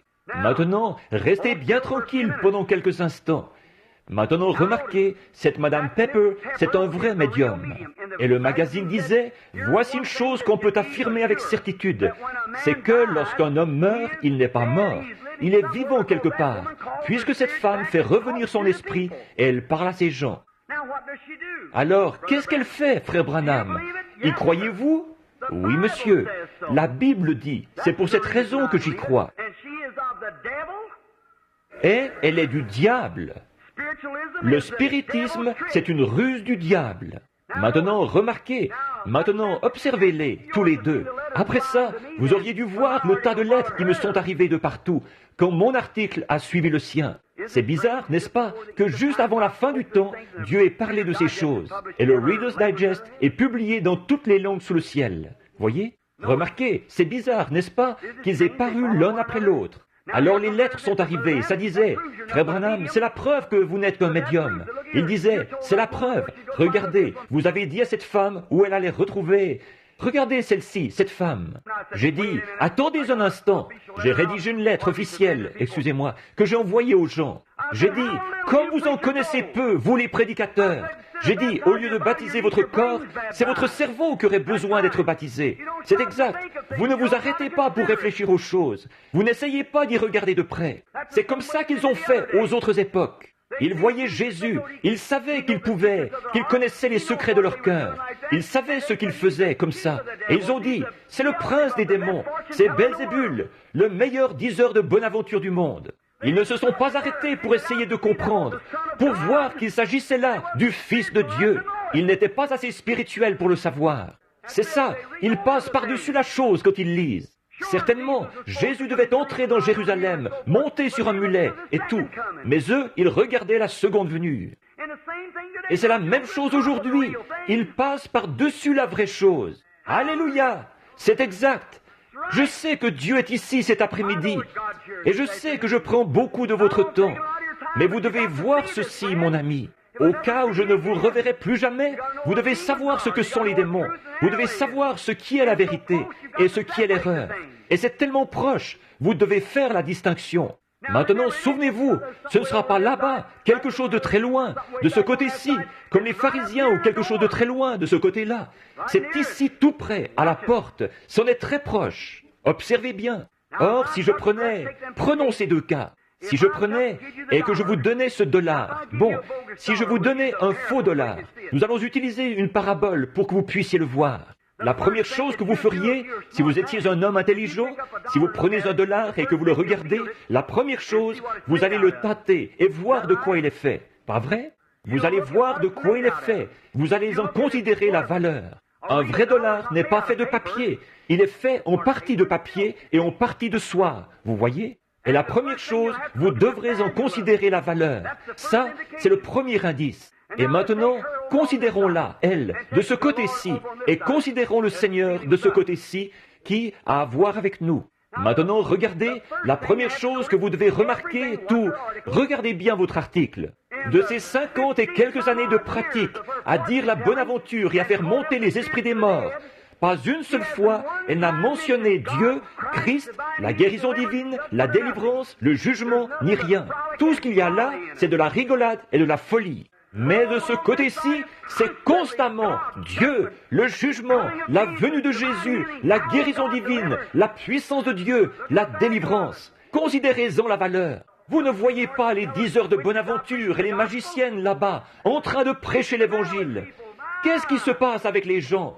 Oh! Remarquez, et la vraie chose à faire, si vous voulez voir si c'est un vrai dollar ou pas, s'il est à ce point ressemblant, relevez-en les numéros et envoyez-les à la monnaie. Et si là-bas, il y a des numéros qui correspondent à ça, il y a une pièce d'argent d'$1 qui l'attend. Pas vrai? Eh bien, alors, frères, considérez ce qu'elle a fait et examinez-le par rapport à la Bible. Vous verrez que c'est la magicienne d'Andorre. Et si vous considérez ce qu'il y a ici, que vous allez voir ce qu'il en est, ça se trouve dans le livre ici, à la monnaie. Jésus-Christ, le même hier, aujourd'hui et éternellement. Certainement la même œuvre qu'il avait faite. Il n'est pas allé s'occuper de sottises et d'absurdités avec les gens. C'était pour faire du bien, pour aider quelqu'un, pour les conduire à Dieu. Amen. Je ne dis pas Amen à moi-même, mais Amen veut dire qu'il en soit ainsi. Et j'y crois, je sais que c'est la vérité. Maintenant, remarquez, alors voilà, maintenant on va faire vite là, parce que je ne veux pas vous retenir plus longtemps. Écoutez, présentons un petit tableau ici, un petit tableau à contempler mentalement. Ici, il y a un ruisseau qui coule ici, qui traverse tout le long de ce côté-ci, qui traverse la vie. Maintenant, regardez bien, c'est un canal. Accordez-moi toute votre attention maintenant, pour ne pas manquer ceci. Tout le long comme ceci.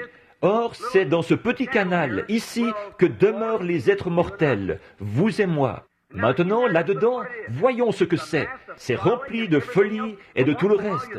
Mais de temps à autre, vous y verrez une lumière. Vous voyez des ténèbres et des rues. Ça, c'est de l'amusement et de l'excitation. Les démons qui s'emparent des gens. Oh, ils sont bien habillés. Oh, et cultivés au possible. Des érudits aux manières très raffinées. Mais c'est quand même le diable. Mais il y a des gens qui sont nés de nouveau là-dedans.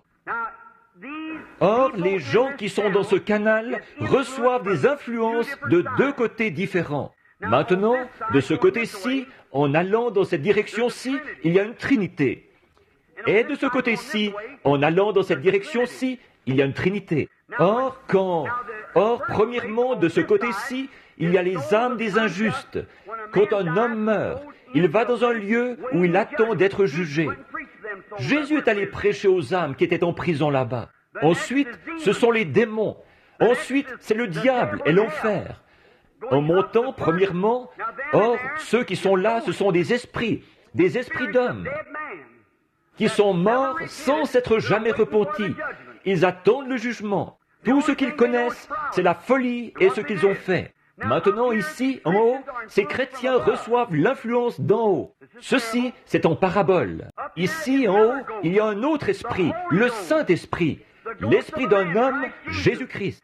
Le Saint-Esprit influence son Église dans cette dimension des mortels. Le diable, par ses esprits, influence les hommes. Maintenant, regardez. Ensuite, il y a les anges. Ensuite, il y a Dieu. Or, chaque être mortel ici est influencé par l'un de ces mondes. Vous voyez ce que je veux dire? Or, ce que cette femme a fait, c'est qu'elle a pénétré dans cette dimension-là.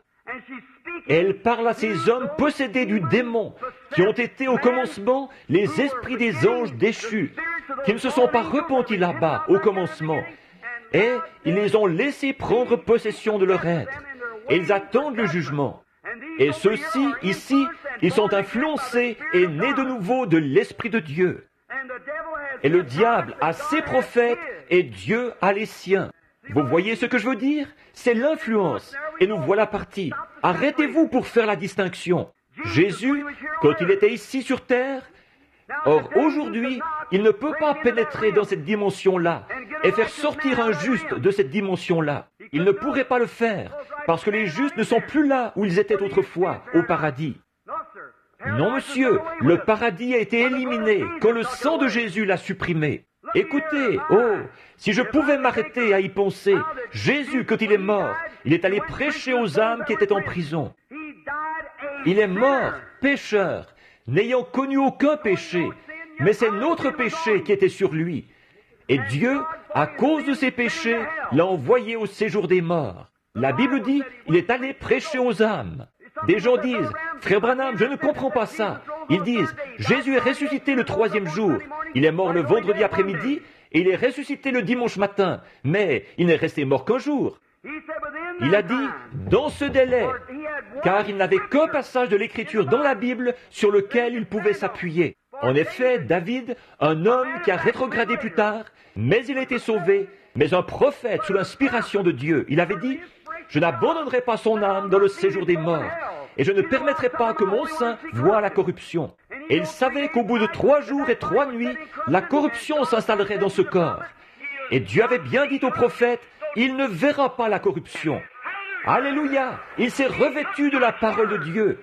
Il a vaincu Satan chaque fois par elle. Il a vaincu la mort par la parole de Dieu. Alléluia!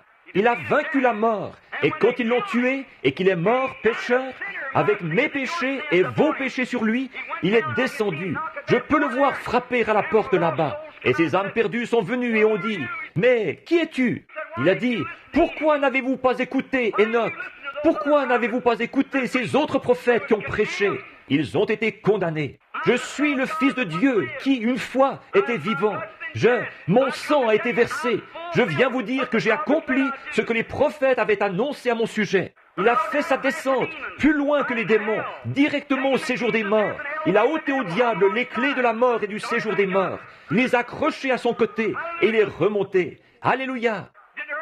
Le matin commence à se lever. Alléluia! Brossons un petit tableau ici. Tôt le matin, il y a un autre groupe qui se trouve ici dans le paradis.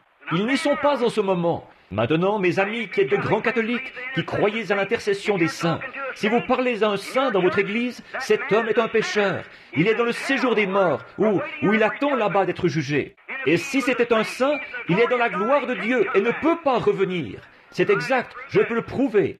Le sang des taureaux ne pouvait pas ôter le péché, mais le sang de Jésus a supprimé les péchés. Je peux voir Jésus monter là où, au paradis.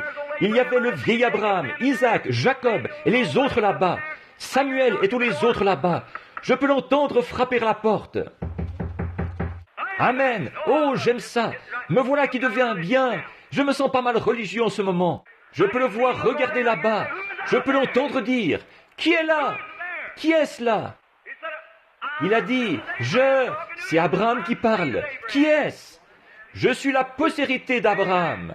Amen. » Je peux voir Abraham venir à la porte, ouvrir la porte. Il a dit, « Je suis la postérité d'Abraham. » Daniel a dit, « Regardez là, voilà la pierre que j'ai vue se détacher de la montagne. » Je peux entendre Ézéchiel dire, « Le voici, je l'ai vu, comme de la poussière sous ses pieds, les nuages qui se déplaçaient, quand les béliers tapaient des mains, les feuilles, et que tous poussaient des cris. » Oh, je peux voir les différentes personnes qui étaient là dans le paradis à l'attendre. Je peux l'entendre dire, « Venez, le jour se lève là-bas à Jérusalem. Nous devons sortir d'ici. Nous allons monter parce que vous vous êtes fiés au sang des taureaux et des boucs en attendant le moment de mon sang. Mais mon sang a été versé là-bas au calvaire. Je suis le Fils de Dieu incarné. Toutes les dettes du péché ont été payées. Nous allons sortir d'ici. » Alléluia! Gloire à Dieu! Je peux voir Abraham saisir Sarah par le bras, et les voilà qui sortent. Dans Matthieu 27, quand il est sorti, je peux les entendre faire un petit arrêt aux environs de Jérusalem, là-bas. Et tout à coup, je peux voir Caïphe et les autres qui étaient dans la rue. Ils disaient, il me raconte que ce gars-là est ressuscité. Dites donc, qui est ce gars qui passe là-bas? Ce jeune homme, cette jeune fille? Plus du tout des vieillards. C'était Abraham et Sarah. Et ils ont disparu, ils ont regardé. Quelqu'un nous observe. Ils pouvaient disparaître, tout comme lui avait traversé le mur. Le même genre de corps. Alléluia! Exact. Voilà tous les prophètes et les autres qui se promènent à pied, qui promènent les regards sur la ville. Et Jésus a ouvert le chemin pour monter dans ou au-dessus des étoiles, de la lune, des nuages. Et il a emmené captifs les captifs. Et il a fait des dons aux hommes. Jésus est assis aujourd'hui à la droite du Père. Il est monté là-haut, il s'est assis, jusqu'à ce que tous ses ennemis soient devenus son marchepied. Et aujourd'hui, mon cher ami chrétien, les démons sont à l'œuvre de tous côtés. Et l'Esprit de Dieu se porte en avant de l'autre côté pour les neutraliser chaque fois. Alléluia! Voilà! Les journaux et les digests et tout le reste le déclarent. Ils observent ces choses. Ils ne peuvent pas voir ce que c'est. Qu'est-ce que c'est? C'est pour préfigurer la grande épreuve de force qui aura lieu très prochainement entre Dieu et le diable. Rangez-vous du côté de Dieu et soyez droit dans votre cœur. Amen. Ici, il n'y a pas longtemps, j'étais à Toledo dans l'Ohio. Je faisais une réunion. Je vais conclure. Vous voyez ce que je veux dire au sujet des démons? Ils sont à l'œuvre. Ils sont très religieux. Tout ce qu'il y a de plus religieux. Oh, ils vont à l'église tous les dimanches. Ils récitent le credo des apôtres. Et ils chantent la doxologie. Oh là là, ils sont religieux au possible. Frère Branham, vous parlez sérieusement? C'est la vérité, ça? C'est cette sorte d'esprit qui a suspendu Jésus-Christ à la croix. Et Jésus a dit, vous avez pour père le diable. Or, certains ont dit, oh, la Russie est l'Antichrist. Jamais. La Russie n'est pas l'Antichrist. L'Antichrist sera tellement religieux qu'il séduirait même les élus si c'était possible. Souvenez-vous, Dieu retire son homme, mais jamais son esprit. Le diable retire son homme, mais jamais son esprit. Maintenant, les voilà. Faites comme vous voudrez. Je ne suis responsable que de la vérité. Des démons à l'œuvre. Hier, j'ai traité des démons dans le domaine physique. Aujourd'hui, je vous montre ce qu'il en est dans le domaine spirituel, où il se trouve dans le domaine religieux, où il se trouve là-bas, ce qu'on appelle le cancer, et ce qu'on appelle ceci, cela et autre chose. Mais je vous ai démontré par la Bible que ce sont des démons. Maintenant, de ce côté-ci, aujourd'hui, les revoilà dans le domaine religieux. Ils sont très religieux, très pieux. Si vous vous mettiez seulement à réfléchir, frère, car celui qui a été à l'origine même de tout cela était un homme très religieux. Ésaü était un homme très religieux. Judas était un homme très religieux. C'est la religion, ce n'est pas le monde extérieur. C'est dans les rangs mêmes. Regardez bien ça, la démonologie. Peut-être qu'un peu plus tard, à un moment donné, je pourrais en parler un peu plus. Il commence à se faire tard. Ne condamnez personne, aimez tout le monde. Si vous ne pouvez pas aimer du fond de votre cœur, alors Christ n'est pas avec vous. À Toledo, dans l'Ohio, je suis entré dans un petit restaurant. J'avais mangé dans un établissement, un petit établissement d'Ankud, un petit établissement charmant. Ils étaient si gentils. Cet après-midi-là, ils avaient fermé leurs portes pour aller à l'école du dimanche. Et alors, j'ai dû aller de l'autre côté de la rue, à une espèce de petit établissement mondain, et je suis entré là. Et je sais que jouer à des jeux d'argent est illégal dans l'Ohio.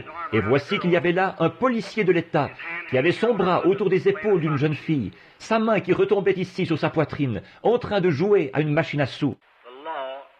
La justice de nos États et de notre pays, il n'y en a plus. Déplorable. Je mets ma confiance sur Christ, le rocher solide. Je me tiens. Tout autre sol est du sable mouvant. Il ne reste plus rien d'autre. C'est exact. J'ai regardé au fond et il y avait une ravissante jeune fille, probablement adolescente, de 19, 18, 19 ans. Et ce qu'ils faisaient, ces garçons là-bas, autour de la table, c'était affreux. Je me suis assis là. Et alors, ce qui m'a surpris, assis là, où la dame qui était venue m'avait dit « Voulez-vous vous asseoir ?» J'ai dit « Merci, je voulais un petit déjeuner. » Et assise sur une chaise ici, il y avait une dame âgée, aussi âgée que ma mère, de 55, 58 ans.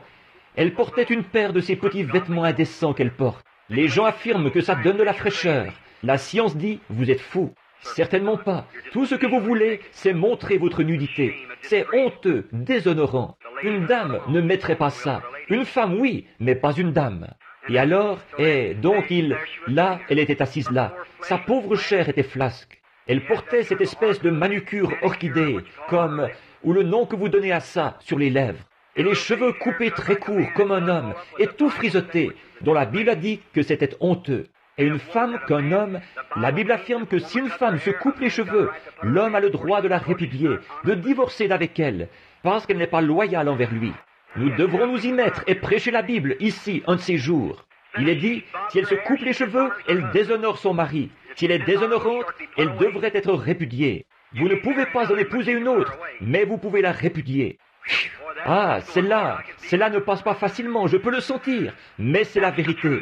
Oh, autrefois, on trouvait ça dans nos sphères du Saint-Esprit, mais on a levé les barrières. Un vieux frère disait autrefois, on a levé les barrières, on a levé les barrières, on a fait des compromis avec le péché, on a levé les barrières, les brebis sont sorties, mais comment les boucs sont-ils entrés? Vous avez levé les barrières, c'est ça qu'il y a. Vous avez levé les barrières, le monde et l'Église se sont entremêlés. Tout comme les Moabites et Balaam, qui les a fait se marier entre eux, c'est exactement la même chose aujourd'hui. Et l'Église est toute polluée, et l'âge pentecôtiste, c'est l'âge de Laodicée, qui devient tiède et est vomi de la bouche de Dieu. Et Dieu appelle son reste à sortir de tout ce groupe-là. Il l'emporte à la maison. C'est tout à fait exact, tout à fait. L'a fait passer par la résurrection. Et elle était assise là, du manucure à lèvres partout sur le visage. Et elle en avait partout comme ça.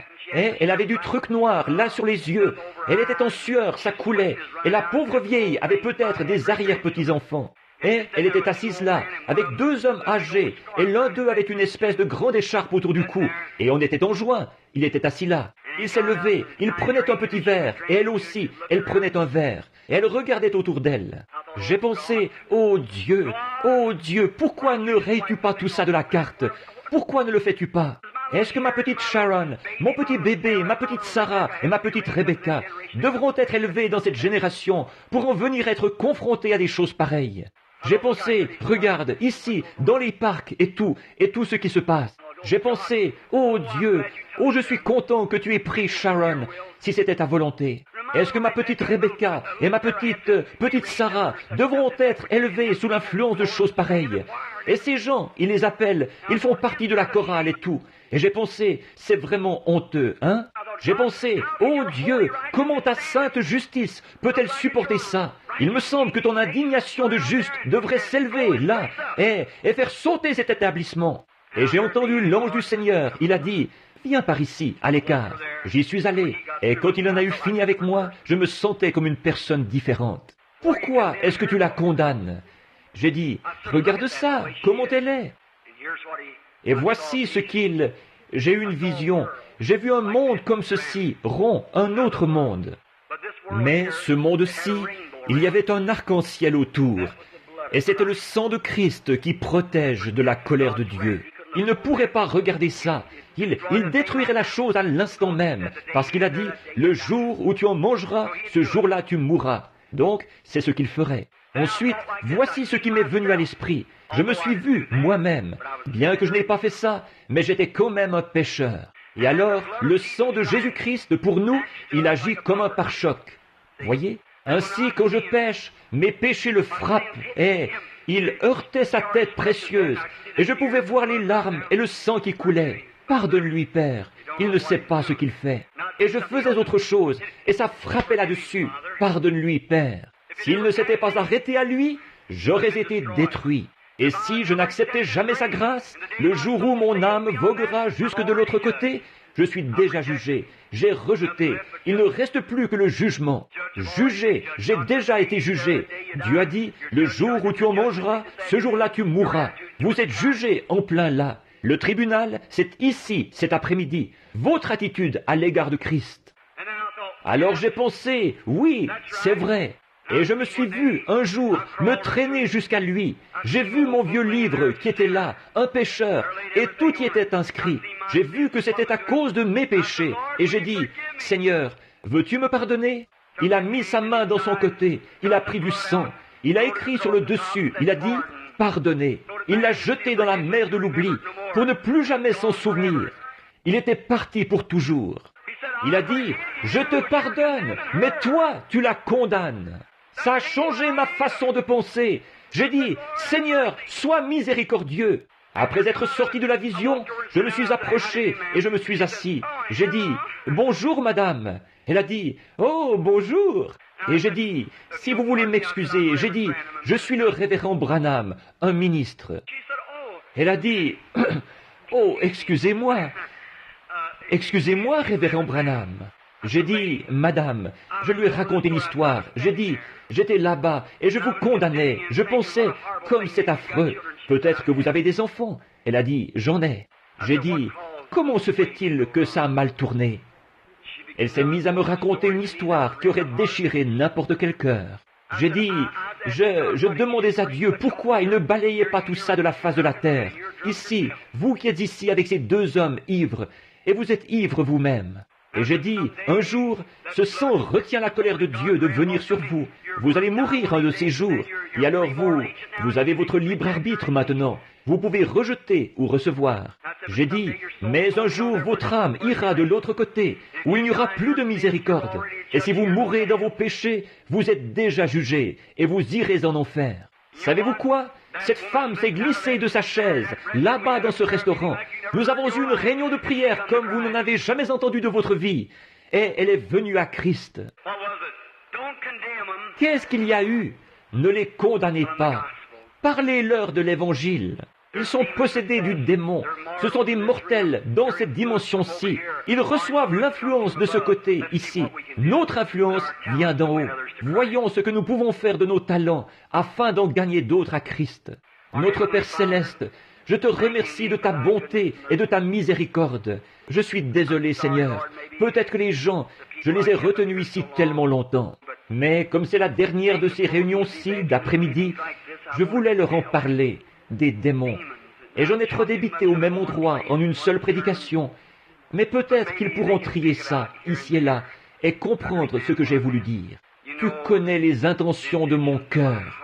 Pourquoi j'ai apporté ça? Puissent les gens repartir d'ici cet après-midi, les hommes et les femmes se surveiller dans tous leurs faits et gestes, mais vivre heureux et libres.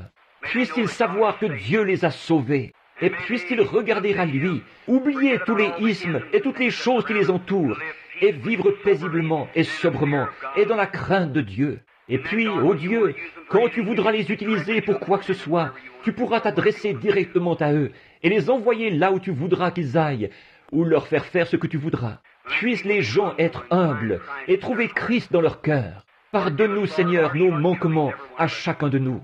Et nous savons que Satan rôde comme un lion rugissant partout, dévorant qui il veut sous des voiles religieux. Ô Dieu, ces pauvres petits-enfants, regarde-les partout. Ils sont vulnérables et exposés aux gens. Et je te prie, ô Dieu, d'être miséricordieux envers eux et de sauver tous les perdus, de guérir les malades. Et, ô Dieu, nous sommes conscients que ces vieux démons de la maladie qui viennent sur tes enfants, que tu as une expiation qui repose là-bas pour se charger de ça. Et tous les démons qui les inciteraient à pécher, tu as une expiation qui repose là-bas, qui va se charger de ça. Et je te prie de l'accorder au nom de Jésus. Amen. Je me demande s'il